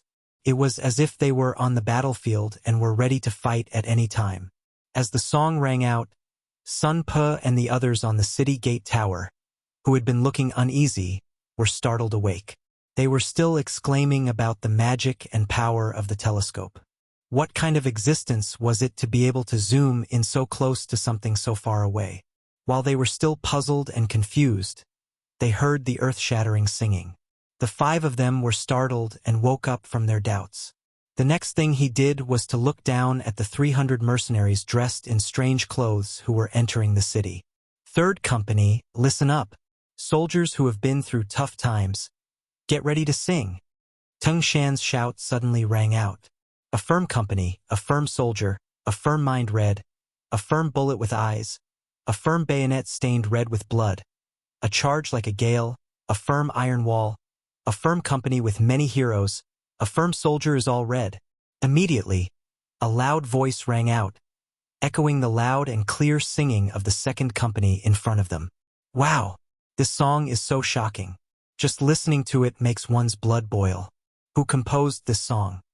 From a professional point of view, Lady Xiang and Lady Xue soon came up with a question. Then, they looked at Lu Lang, who belonged to them, with deep meaning. During this period of contact with Yang Qindong, the 2 women had listened to many new songs and songs. Over time, they had become immune to these beautiful songs. At this moment, when they heard such a vigorous new military song, they naturally thought it was composed by Lu Lang. Yang Qindong did not give any answer to this. He just smiled and raised his right hand, greeting the 300 Lung Feng who were passing through the city gate. People who did not know saw this and thought it was just a warm greeting. But the Lung Feng marching under the city gate tower knew that this was the 6th young master welcoming them. "These soldiers are so energetic." Yes, they march in unison. One look and you can tell that they are an elite army, as expected of a mercenary army. Just by looking at their momentum, the great Ming army can't compare to them. I just don't know how they trained. On the city gate tower, Sun Tong and the other commanders were sighing and envious. At the same time, they had a certain degree of confidence in defending the capital. Under the city gate tower, the company commander of the 4th company, Wu Shang, took the lead to sing the military song, "Unity is Strength." The entire army smoothly entered the city. Under the leadership of Xiao Feng and the other Leng Feng, they strode toward their own small courtyard in the city. "Inform all the soldiers in the city not to disturb these mercenaries. Even spying on them, they have bad tempers. If they cause trouble, they will bear the consequences." Yang Qindong looked at the team going away in his eyes. Then he ordered Sun Pe and the other 4 people. "Rest assured, Marquis. The soldiers of the warden's office will be very obedient. Sun Tong took a step forward and cautiously said, "However, we can't control the people from the Eastern faction and the embroidered uniform guard. If we can't control them, then don't. Just tell them the news. If anyone is blind enough to go up and lose their life, then it has nothing to do with us." Yang Qindong's lips curled up slightly as a strong sense of confidence spread through his body. Although the embroidered uniform guard and the Eastern faction were very powerful existences in the Great Ming Dynasty, they were still nothing in front of the true Leng Feng. They were not qualified to be his opponents. The news of the 300 mercenaries entering the city quickly reached the palace and Emperor Zhu Qiyu's ears. "They're all here? Are you sure it's 300 people?" Zhu Qiyu asked with a trace of suspicion after hearing the news. It was no wonder that he cared so much about the number of people. Every person that appeared represented 20,000 taels of silver. Just thinking about it made one's heart ache. Even though they had exchanged some imperial properties for money, they had still taken out 5 million taels of silver. To the Great Ming Dynasty, 5 million taels of silver was almost 2 years of tax revenue. How could Zhu Qiyu's heart not ache? As the emperor's personal attendant, Jin Ying naturally understood the logic behind this. When she heard the emperor ask about the number of mercenaries, she immediately replied, "Your Majesty, don't worry. We have checked the number of mercenaries one by one. 303. This is 3 more than the original request." "Oh, then they won't ask us for more money, right? Who would have thought that Daizong?" Zhu Qiyu's first reaction would be to ask for more money. Jin Ying was very helpless about this. She could only say in an uncertain tone, "That shouldn't be the case. After all, we've already given them a few million taels of silver. They shouldn't be short of 60,000 taels of silver. It's good that they won't ask for more money." Zhu Qiyu nodded as if a heavy burden had been lifted from his shoulders. He had only become the emperor for a short while, but he had already experienced so many things. Only leaving and not entering, this seemed to be getting further and further away from his path of becoming a wise emperor. He had no choice but to be more careful. Jin Ying stood at the side. She was still waiting for Zhu Qiyu's instructions. Unexpectedly, there was no more movement from him. For a moment, she had so many things to say in her heart. She couldn't help but say carefully, "Your Majesty, they're here, but we don't know how strong they are. After all, there are only 300 people. Can they defeat the powerful Walla army with just them? This subject is worried about this." Right. After Jin Ying's reminder, Zhu Qiyu couldn't help but nod. After all, there were only 300 people. Even if they added the 100 from before, there were only 400 people. Could they really keep the Walla army out of the capital with just this? Even the Emperor Zhu Qiyu had some doubts about this. "Beloved subject, in your opinion, what should we do?" This subject isn't sure, but there's nothing wrong with probing. It's just that the loyal Marquis has given strict orders that no one is allowed to disturb these mercenaries. He says that they have bad tempers and that if they rashly spy on them, someone might die. Thus, this subject doesn't know what to do, Jin Ying said as she turned to look at Zhu Qiyu. Jin Ying truly didn't have much trust in these mercenaries, so she wanted to send someone to probe them. But she was also worried that this would infuriate Yang Qindong and cause him to be in an awkward position. Thus, she had decided to go with Zhu Qiyu's decree. Although he hadn't been emperor for very long, Zhu Qiyu had always been a smart man. Otherwise, he wouldn't have become Emperor Jing. After hearing Jin Ying's words, how could he not know what she was thinking? There were some things that needed to be probed to find out. Otherwise, if he really did find a bunch of mediocre people, wouldn't it ruin his important task of guarding the capital? Thus, Zhu Qiyu only needed to think for a moment before saying to Jin Ying, "We also have this concern. Since that's the case, why don't we go and probe them? Presumably, even if something happens, we can say that we didn't know anything. Even the loyal Marquis can't do anything about it." Jin Ying had been waiting for this exact sentence. She had been waiting for this imperial decree. Since even Zhu Qiyu had said this, she naturally felt relieved and said, "Yes, this subject knows what to do."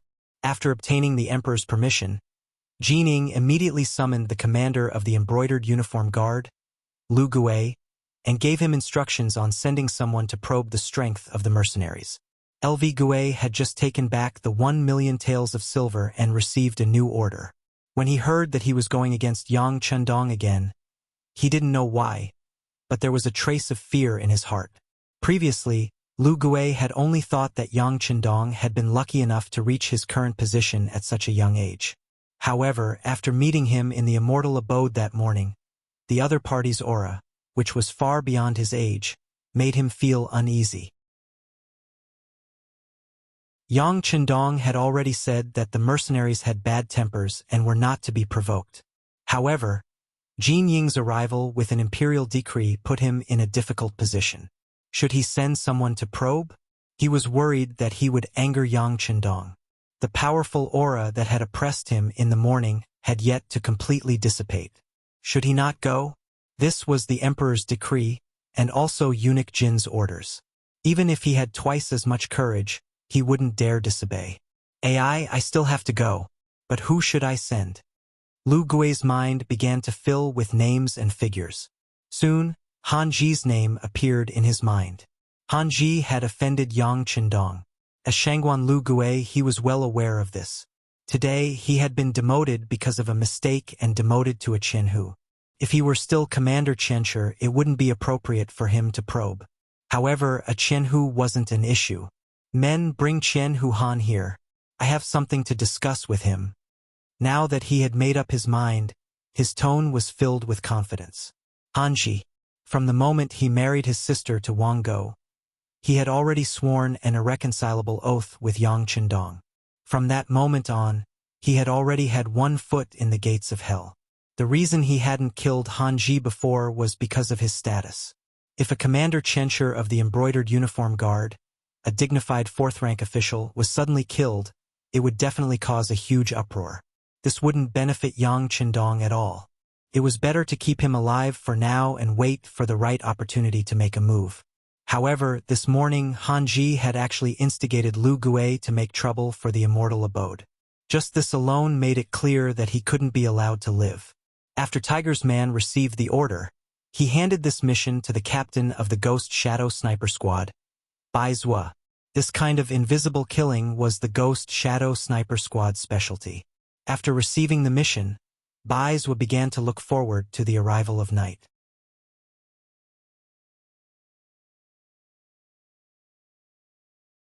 Chapter 187. Before the sky was completely dark, the people who were watching Han Ji sent back a message, saying that he had gone to the commander of the embroidered uniform guards, Lu Gui. In less than the time it took for a stick of incense to burn, he came out again, and then brought 10 embroidered uniform guards with him to an inconspicuous restaurant nearby to drink. Han Ji's abnormal behavior was quickly made suspicious by Bai Zua after he learned about it. He had just been demoted during the day, so he should be in a bad mood. How could he have the leisure to drink? Even if he was going to drink, he shouldn't have brought 10 skilled brothers with him. There was only one explanation for such behavior, and that was that he had received some kind of mission. Not knowing what Han Ji would do, Bai was simply ordered to keep an eye on him. At the same time, all the brothers had to maintain 100% vigilance. They just had to eat some dry food in their respective monitoring positions. If there was an accident because of anyone's carelessness, then they would be expelled from the Ghost Sniper team. With the strict order, the 20 members entered a state of battle preparation. Even when it was time to eat, the snipers and observers ate separately, keeping an eye on Han Ji. He was completely monitored, but Han Ji didn't realize it. He was still eating meat and drinking with his brothers in the restaurant. Brothers, the commander said that today's mission is extremely important. This Qianshi also took into account the good relationship between us, so I brought you out to pick up merits. So tonight we can drink, but no one is allowed to drink too much. Understand? Han Ji said with a face full of pride. He even called himself Qianshi. In fact, this was LV Gui's promise to him. LV Gui said that tonight's mission was to test these new mercenaries and see what kind of level they had. If they were heavily guarded and had strong combat power, then they shouldn't provoke them. But if they were just donkey dung eggs on the surface, then they should teach them a lesson, which was equivalent to making a great contribution. When the time came, he would definitely report to the emperor. At that time, it would be easy to restore his identity as Qianshi. Once he entered the eyes of the new emperor, his future would be bright. It was even possible that he would be promoted and become a fellow embroidered uniform guard. Making such a heavy promise was just to make Han Ji do his best in his work. Regarding this, Han Ji was completely unaware. He only thought that the emperor was suspicious of these mercenaries. In his heart, he thought that as long as he could prove that these mercenaries were incompetent, he would be able to heavily damage Yang Qindong's reputation. At that time, he would definitely make this loyal marquis kneel at his feet and apologize. With such a thought, he was determined to succeed in tonight's operation. He had already thought it through. He would use the knockout incense to subdue these mercenaries. This was also the most common method used by the Imperial Secret Service. If they were caught off guard, no matter what kind of expert they were, they would eventually be knocked to the ground. At that time, wouldn't they be at his mercy? Han Ji described a beautiful future, and the 10 brothers all showed expressions of gratitude, thanking him. It was as if they had already made a great contribution. They drank for more than 4 hours until the sky was completely dark and the curfew bell had rung.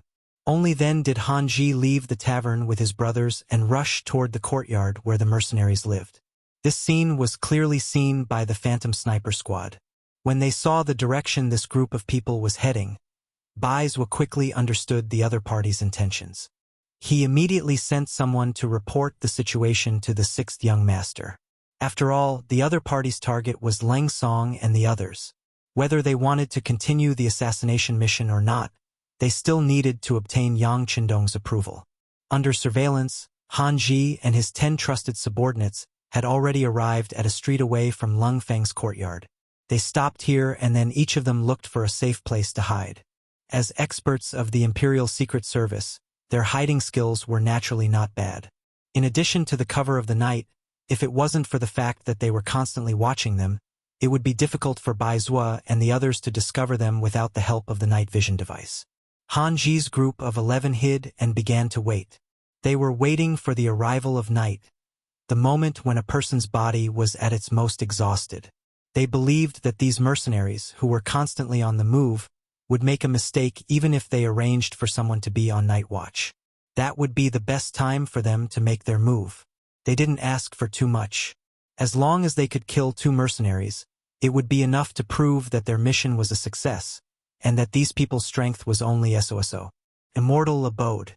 It was the largest bedroom in the rear courtyard. When it was built, it was originally reserved for Yang Qindong to rest in. Even though every inch of land here was worth its weight in gold, and even though the 6th young master didn't often come here to rest, the room had always been reserved. This was a sign of everyone's gratitude and respect for him. Since he had taken over the city's military, it was naturally inappropriate for him to rest in the Yang Manor. For the past few days, this place had become Yang Qindong's resting place. At night, Hu Yan and the other 3 girls would accompany him here. For the past few days, they would chat and have a good time. In the room, Yang Qindong was telling stories to the 4 girls and making them happy. Suddenly, he heard Tiger's Mane's voice from outside the door. "Young master, Baizhua has sent news." "Wait a minute." Yang Qindong shouted to the outside, then put on a robe. After giving the girls a look to wait for a moment, he walked out of the bedroom and saw Tiger's Mane and an observer from the Ghost Shadow Sniper team outside the door. As soon as the observer saw Yang Qindong come out, he half knelt on the ground and showed great respect. "6th young master, when our captain followed Han Ji, he found that he took 10 men and rushed to the courtyard where Commander Leng Song was resting. The captain asked for instructions on what to do next." "Oh, there's such a thing." Yang Qindong's eyes narrowed slightly after hearing this. Then he quickly smiled and said, "If the King of Hell wants you to die at midnight, who dares to keep you alive until dawn? Since he wants to die so much, we'll fulfill his wish. Tell your captain not to alert the enemy. It's a good opportunity to see how vigilant Leng Song is. Also, no matter what the result is, there's no need to keep any of these people alive. Kill them all and hand them over to the security bureau. Let them send these bodies to the genie guard's office as a warning. Since he said before that the mercenaries had bad tempers, whoever provoked them would be unlucky, and if there were still people who wanted to try, then there was no need to be polite. It just so happened that Hanji was also killed, so it saved him some trouble in cleaning up the aftermath. In the dark, the security bureau's people escorted the observer back to Bai Zuo's place. After receiving the sixth young master's order, the ghost shadow sniper team quietly stayed in the dark, as if they were one with the night. The cold wind blew, and the drums of the third night watch were beaten. The whole street was silent. A few black shadows covered each other on the street and began to move. The genie guard was an important military force that the emperors relied on. It was indeed good. At least, the way they moved forward alternately was very desirable. They always maintained an attacking formation and did not forget to defend. It had to be said that they spent a lot of effort in training. In just a few moments, the 8 figures disappeared into the depths of the street, giving people the feeling that they had never appeared. But in the dark corner, 2 groups of people were waiting for their arrival. Hanji was very careful not to make a move directly. Instead, he stopped there with 2 trusted aides. This way, if there was good news, he could be the first to know. Of course, if the situation was not good, he could also withdraw at the first moment. Perhaps this was the advantage of being an official. The danger was always left to the subordinates, and most of the credit would fall into his hands. Similarly, Bai Zuo and the other 21 people were waiting. The difference was that they had used this time to surround Hanji, who was hiding in the corner, in a fan-shaped formation. That seemingly inconspicuous corner had long become the target of public criticism. This kind of fan-shaped circle could guarantee that once Hanji wanted to leave, no matter which direction he left in, he would at least be facing the muzzles of the 2 snipers. It was really difficult to escape even if he had wings. Hanji, who was unaware of this, was still waiting for the good news. He was very confident in his heart. Not to mention that the 8 men were very skilled. They were also equipped with strong bows and crossbows. Even in the dark, they could guarantee that they could kill the target within 70 steps. Having such strong bows was where Hanji's confidence came from. He closed his eyes and leaned against the corner, even showing a victorious smile on his face. He seemed to have seen the scene of success and the scene of him receiving the reward for the mission. In the courtyard across the street. This courtyard was originally the residence of a prince.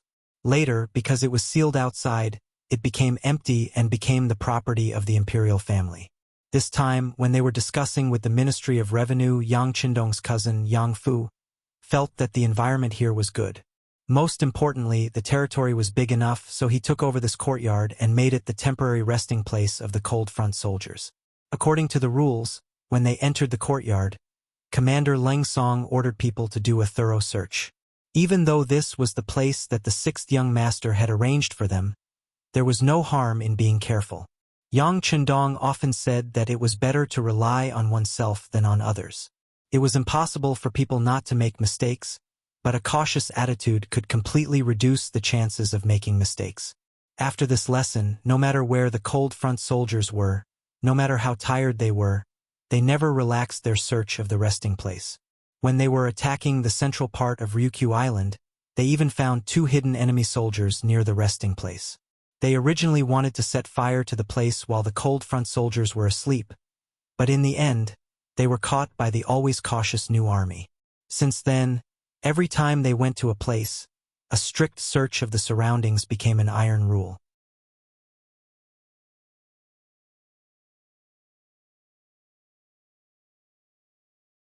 Chapter 188. After a round of inspection, they didn't find anything wrong. Only then did the army start to cook. Taking advantage of this opportunity, Leng Song, who had arranged enough guard work, called the 2 battalion commanders who were acting company commanders to his temporary room. The 3 of them met, and Leng Song had no intention of being polite. He bluntly said, "Gentlemen, the 6th young master has been setting up a trap in the capital, and it has been going very smoothly. This time we were able to come here and show off our skills is also part of the plan. Now that we have smoothly arrived in the capital, it is equivalent to taking the first step. However, the situation will only become more severe. Even before we fight with the Walla army, I'm afraid that the Great Ming Empire's capital army will be probing us first. Tung Shan and Wu Shang both nodded in agreement after hearing Lang Song's words. It was clear that they had the same understanding. Very good, I believe that you can also guess something. That's right, someone is looking down on us, and I'm afraid that there will be a lot of probing. The sixth young master has already laid the groundwork for this matter. He has already made it clear to the outside world that as mercenaries, we don't have good tempers. In order to confirm this matter, the sixth young master didn't even come here to see us today. Lung Song continued. The sixth young master has already used his actions to tell us everything. The next test will be at any time, and how we perform is very important. Whether we can satisfy or disappoint the sixth young master, it is very likely that everything will happen tonight. Do you understand? Regiment Commander, we all understand. How about this? Please hand over the night duty to us. Third Company. I guarantee that we'll complete the mission. No matter who comes, we'll leave no one behind. If we can't complete the mission, I am willing to be punished according to military law. Tung Shan suddenly stood up, and then a resolute expression appeared on his face. Regiment Commander, please give the night duty to our fourth company. If we can't eliminate all the enemies, I am willing to offer my head. Fourth Company Commander Wu Shang was even more resolute, directly putting his life on the line. Battalion Commander Wu, don't fight with me. In terms of qualifications, you are inferior to me. Tung Shan looked at Wu Shang with a face full of anger. He was extremely dissatisfied that this person wanted to fight with him for the mission. Battalion Commander Tang, seniority is not enough to feed you. Everything depends on your methods. Our fourth company is confident that we can complete this mission well. Wu Shang's eyes were filled with sparks. He looked as if he would start a fight if he didn't agree with Teng Qingshan. The two battalion commanders showed that they wanted to fight for the mission, and this made Leng Song nodded with satisfaction. This was the military's morale. If everyone retreated in the face of trouble, then there would be no way to continue fighting this war. It was just that sometimes having confidence was a good thing, but in the end, strength was what determined the outcome of the matter. For example, Leng Song's strength was much stronger than the two of them. Whether it was his ability to lead troops, the quality of his soldiers, or the level of his official position, he was better than the two of them. That was why he snatched the mission the moment he opened his mouth. All right, there's no need for you guys to fight over it. You're all tired from the day's journey. Let me take over tonight's duty. How can we do that? They objected almost at the same time. Just a moment ago, they were still arguing in full swing, and even seemed like they were going to fight if they didn't agree. Now, they stood on the same line and objected to Leng Song. Why not? My position is the highest here. Leng Song said with an attitude of, I am the regiment commander, you have to listen to me. No. Tung Shan shook his head, showing an attitude of, even if you are the highest official, you can't have the final say. When it was Wu Shang's turn, he said bluntly, if you want to talk about tiredness, everyone has been walking for the whole day. We are all tired. Why should we rest while your second company is responsible for the night duty? This is unfair to the brothers of the second company. I will not agree to this. If regiment commander insists on doing this, then tomorrow when I see the sixth young master, I will definitely complain. This is abusing power for personal gain, using force to oppress others. When Wu Shang said this, Leng Song's eyes widened, but he didn't have the strength to do so. If it was in Crimson City, Leng Song would have done this, and Wu Shang could only obey as a subordinate. But now, the sixth young master was right in front of them, and they would see him tomorrow. It was no wonder that he dared to say this. This would indeed put a lot of pressure on Leng Song, and he didn't want someone to complain about him the moment he saw the sixth young master. That's right. If you don't give us a chance, I will also complain when I see the sixth young master tomorrow. Tung Shan saw that this seemed to be effective, and immediately followed suit. The two battalion commanders had the same attitude. and Leng Song knew that it was impossible to use his position to oppress others for the mission. He could only sigh and say, "Then let's draw lots. Tonight, the three of us will take turns to be on duty. As for whether or not there will be any accidents, and who will encounter them, it will all depend on everyone's luck." "That's good." Hearing that it was a draw, Tung Shan and Wu Shang immediately felt that it was fair. Immediately, a smile appeared on their faces, completely different from their previous flushed faces. And if this scene was seen by Han Ji, he would definitely regret coming to test them. Who would have thought that, in the face of danger, there would still be people fighting to go forward?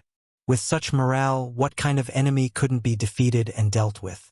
After drawing lots, Leng Song's luck was very bad for the first half of the night. Tung Shan's luck wasn't very good either, drawing a lot near dawn.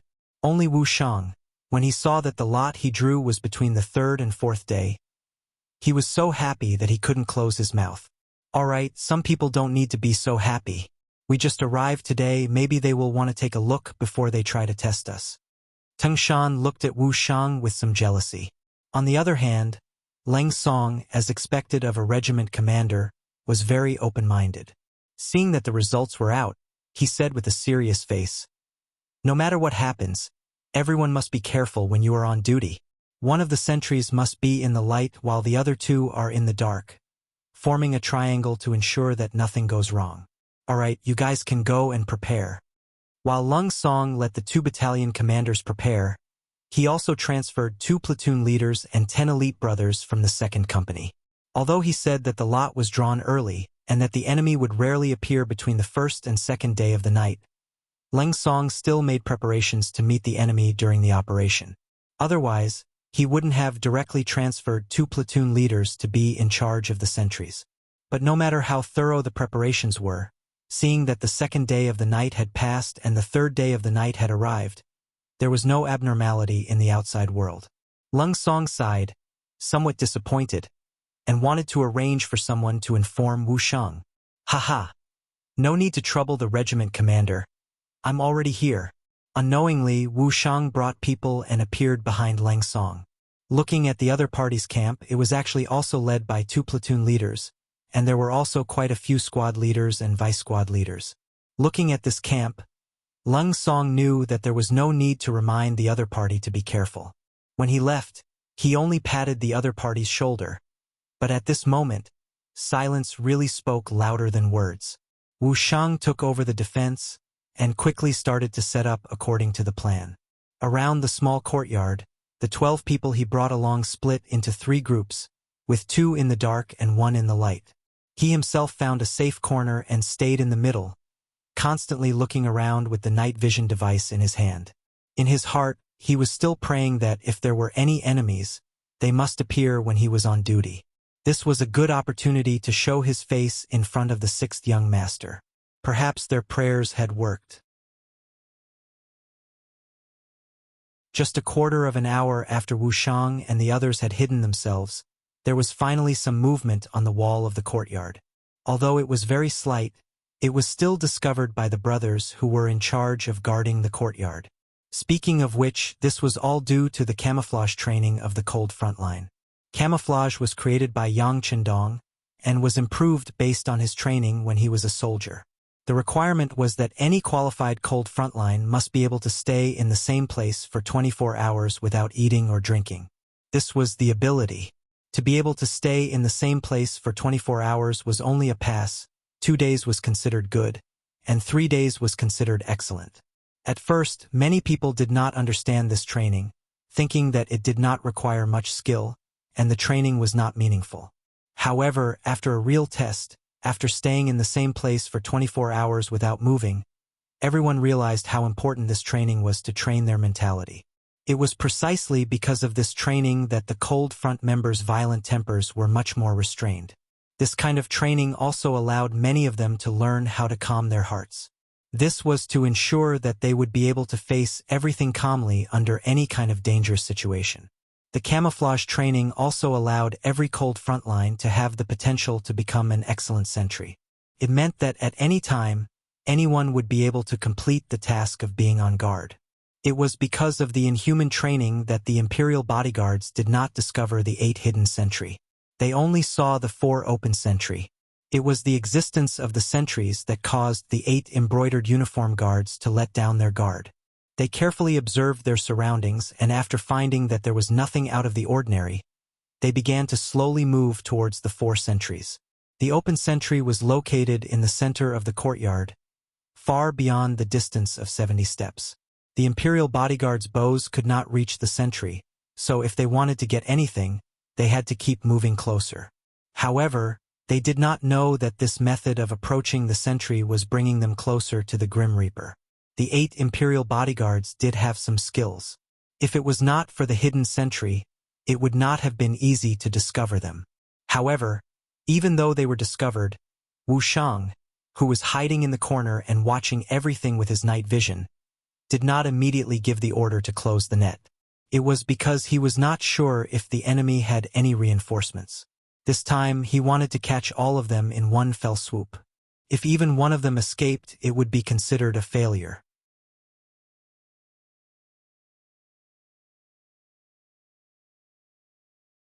Chapter 189.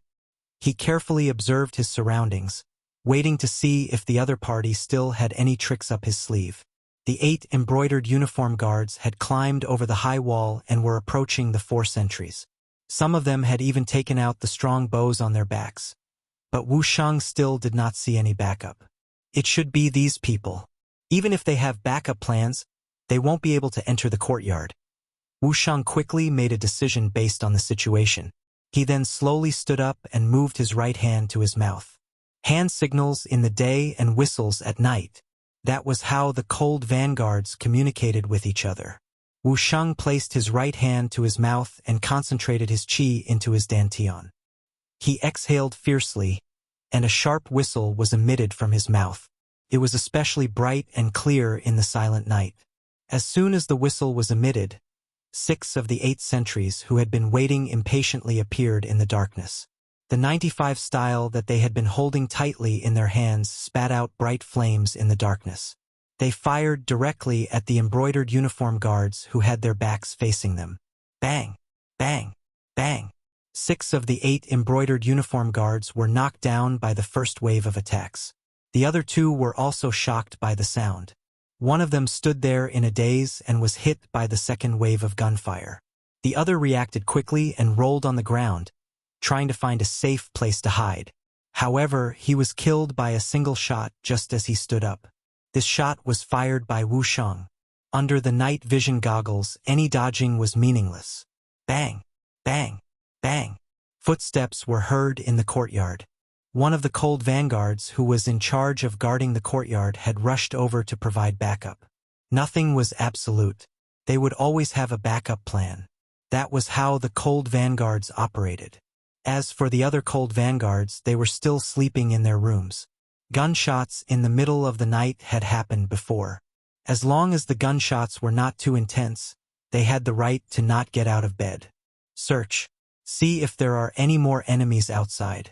Check if the enemies are completely dead. After Wuxia killed an embroidered uniform guard with a single shot, he walked out of the darkness and commanded everyone with a smile on his face. Although this was nothing compared to Lung Feng's previous battles, it was equivalent to showing his face in front of the 6th young master. No matter how he looked at it, it was a joyous occasion. Some people were examining the body, while others had already jumped onto the wall to look outside. However, from the beginning to the end, there were still 2 hidden sentries who did not move at all. This was a precautionary measure. It had to be said that under Yang Qindong's training, the cold vanguard guards had already become elites. If the Great Ming Dynasty's imperial guards wanted to use strong bows to deal with them, not to mention 8 people, even if 80 or even 800 people came, they still wouldn't be able to gain the slightest advantage. Outside the courtyard, the sudden sound of gunfire startled Han Ji and the other 2. Their instinctive reaction was that something must have happened to the people they sent out. They must have been discovered. As for whether they succeeded or not, and whether they killed or injured their mercenary brothers, they would only know when they saw their brothers who escaped. Han Ji did not move. He was still waiting. Baizhou moved. The gunshot was the signal, and it was time for him to wrap things up. The whistle that signaled the attack was somewhat abrupt in the silent night. This also attracted the attention of Han Ji, who was hiding in a corner and waiting for news. "What's that sound?" He looked around vigilantly and asked his two subordinates who were hiding in the corner. "It sounds like a whistle, but it's already the curfew. Who would blow such a thing on the streets in the middle of the night?" One of the subordinates touched his head with a puzzled expression. HM? This is not good. Let's go." On the other hand, Han Ji was worthy of being the commander of the embroidered uniform guards. His reaction was not slow. Although he could not figure out what was wrong, his instincts told him that the situation was not right. The safest thing to do now was to retreat. As he spoke, he rushed out of the corner in a flash.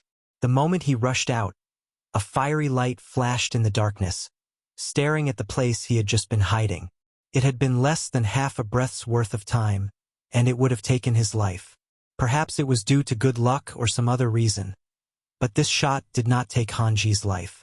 However, his two subordinates did not have such good luck. While they were still in a daze, their bodies fell to the ground. Their bodies violently rose and fell several times, and then there was no more movement. When he turned his head to look, he saw the scene of his two subordinates dying on the spot. Cold sweat poured down his forehead.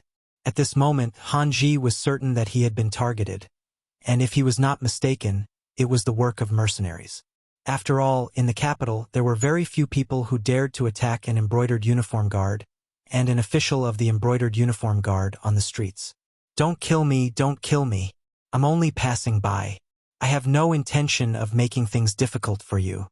Knowing the power of the new firearms, Han Ji did not dare to take any chances. He was afraid that in the next moment, he would die on the spot like his subordinates, so he simply stopped hiding. He stood up and stood in the middle of the street, and then loudly shouted. This shout was not only to express his submission, but also to attract the attention of the night watchmen in the capital.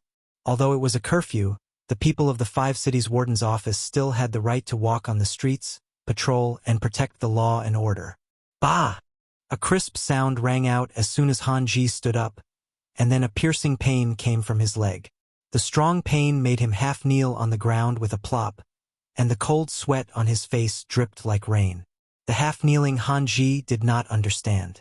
He had already surrendered, so why did these people still have no intention of letting him go? Did they really want to kill him? "I am the commander of the embroidered uniform guard, a 4th-rank official of the court. You can't kill me or else it will be very troublesome." Seeing that begging for mercy was not going to work, Han Ji used intimidation. But no matter how he shouted, in the eyes of the ghost snipers, he was already a dead man. Daring to find trouble with the 6th young master was tantamount to being sentenced to death. No matter who pleaded for mercy, it was useless. Bah! Another sniper shot rang out. This time it hit Han Ji's left leg. Blood splattered. The bullet directly passed through the flesh of the thigh and quickly left. With a piercing wound, Han Ji fell to his knees with a plop, unable to move an inch. No! No! Tears fell like rain. Han Ji was so scared that he actually cried. If they had killed him directly, it might not have been so painful. However, this kind of torture was the best way to break a person's heart. Back then, there were many people who had been captured and tortured to death by him. Thinking about how they were unable to live or die, he even laughed out loud at that time. God made fools of people who would have thought that it would be his turn now. Bah! Another shot hit him in the left shoulder. His body could not help but tilt, almost falling to the ground. Kill me! Kill me! This feeling of facing death at any time made Han Ji's mind begin to collapse. At this time, he no longer hoped to live, only to die quickly, which was also a kind of happy relief. However, the gunshots that should have sounded did not continue, and everything seemed to be quiet. There was only the faint sound of blood flowing out of the body. After half an hour, about a third of the blood in his body had flowed out. Without any emergency treatment, Han Ji finally fell into a coma due to excessive blood loss. Then he slowly died. Of course, they did not directly kill Han Ji because they did not want to let him off too easily. Feeling the feeling of death bit by bit was the result that Bai Zhua and the others wanted. The night wind blew, bringing with it the smell of blood, and then slowly dissipated into the air. The people living nearby only heard the crisp sound of firecrackers in the middle of the night, but no one knew what exactly happened, and no one had the courage to come out and take a look. It was not until the sky was completely bright that the people walked out of their houses. At this moment, the gate of the embroidered uniform guard's office was very lively, and 11 corpses, including Han Ji, were neatly lined up there. No one knew who sent these corpses, and the first people who found them were the soldiers of the warden's office patrolling the nearby 5 cities. The 11 people sent out were all dead, including Han Ji. When the news reached LV Gui's ears, his face was pale and unsightly. Collect the corpses, send a coroner to examine them, and report the results to me. After saying this to his subordinates, LV Gui plopped back into his chair. When he sent out this mission, LV Gui did not think that it would fail. But even if he was mentally prepared, he did not think that they would fail so miserably, and that even Han Ji would be dead. LV Gui understood Han Ji's subordinate quite well. He was not very courageous, and could bully people by relying on the might of the tiger, but he was not brave enough to take risks and fight with his life. Logically speaking, such a person would not follow an ordinary embroidered uniform guard to carry out a mission. But why did he die? Could it be that these mercenaries were really so powerful? When he thought of this, LV Gui did not feel happy at all, and instead became very nervous. If it was really like this, would these mercenaries let it go? Would they come to find trouble with him because of this? Humans were like this. The losing side of a battle would always feel that they were weak, as if they were afraid that the other side would not let them go. But LV Gui did not think about it. If he did not send people to investigate, how could there be such a result? LV Gui was still dizzy in the room, and his mood was somewhat uneasy. The coroner he sent out returned with news that the 11 corpses were all killed by gunpowder. But unfortunately, there was no gunpowder residue found on their bodies. Looking at the wounds, it should be that the gunpowder that entered the bodies of the embroidered uniform guards was dug out after they died.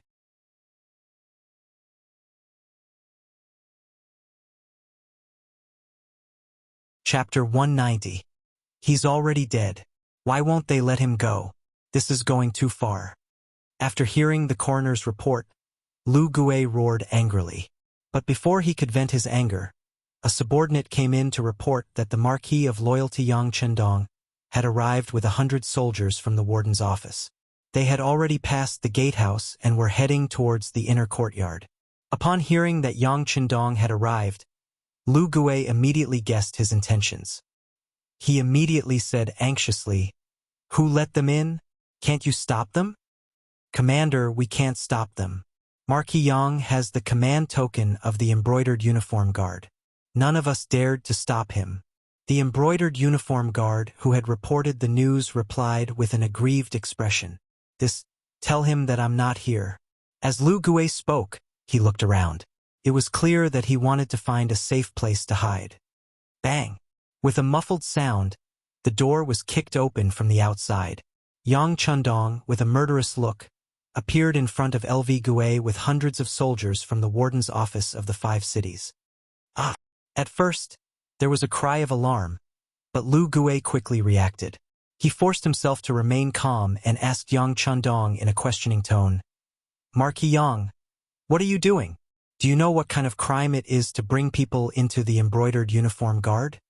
Lu Gui's appearance at this moment was fierce on the outside but timid on the inside. In response to Lu Gui's howls and questioning, the soldiers of the warden's office standing opposite him all laughed coldly. This time, to be able to follow the Marquis of Loyalty into the embroidered uniform guard was a very glorious thing.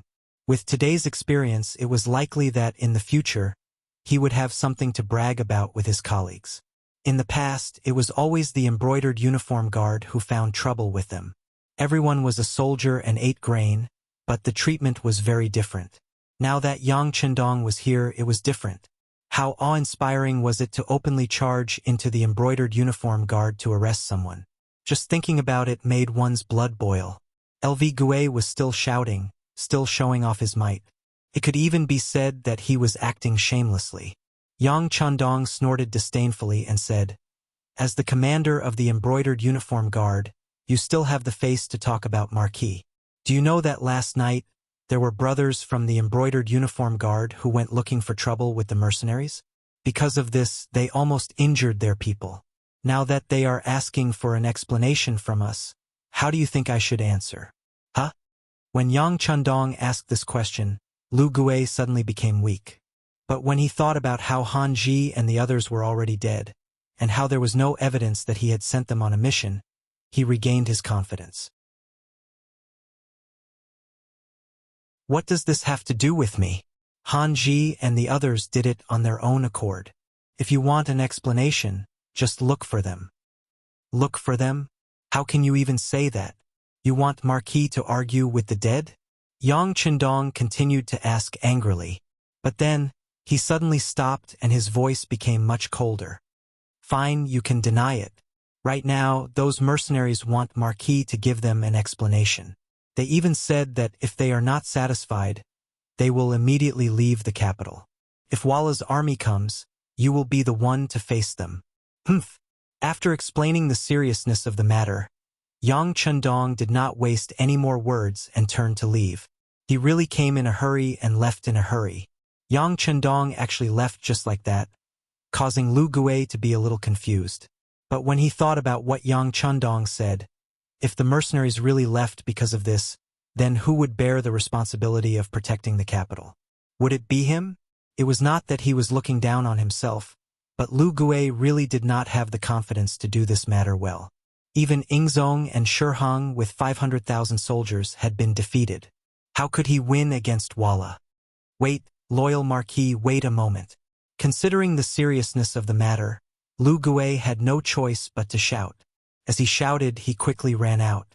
If he allowed Yang Chandong to leave just like that, he would be guilty of too much. Of course, Yang Chandong would not leave too quickly. Defending the capital and defeating Walla was part of his plan.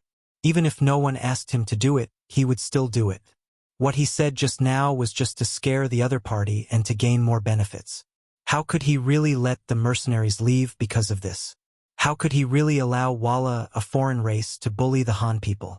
After hearing Lu Gui's shout, Yang Chandong naturally stopped. But when he turned around, he still had a serious expression and asked, "Commander, why did you call for Marquis? Since you don't know about this matter, I'll ask Eunuch Jean. If Eunuch Jean doesn't care, then just let the mercenaries leave. This Marquis will be able to put down the heavy burden of guarding the capital." Speaking of which, Marquis is still too young. When he took on this task, he was too loyal. Yang Chandong's words made LV Gue even more stunned after hearing it. When he heard that there would be such serious consequences, he knew that this was not something he could bear. Immediately, a smile appeared on his face. "Marquis Yang, don't be anxious. Can we discuss this matter properly?" Although Han Ji's actions were purely personal, he is still a member of the Imperial Guard. After thinking about it, this commander also has some responsibility. "Marquis Yang, how do you want compensation?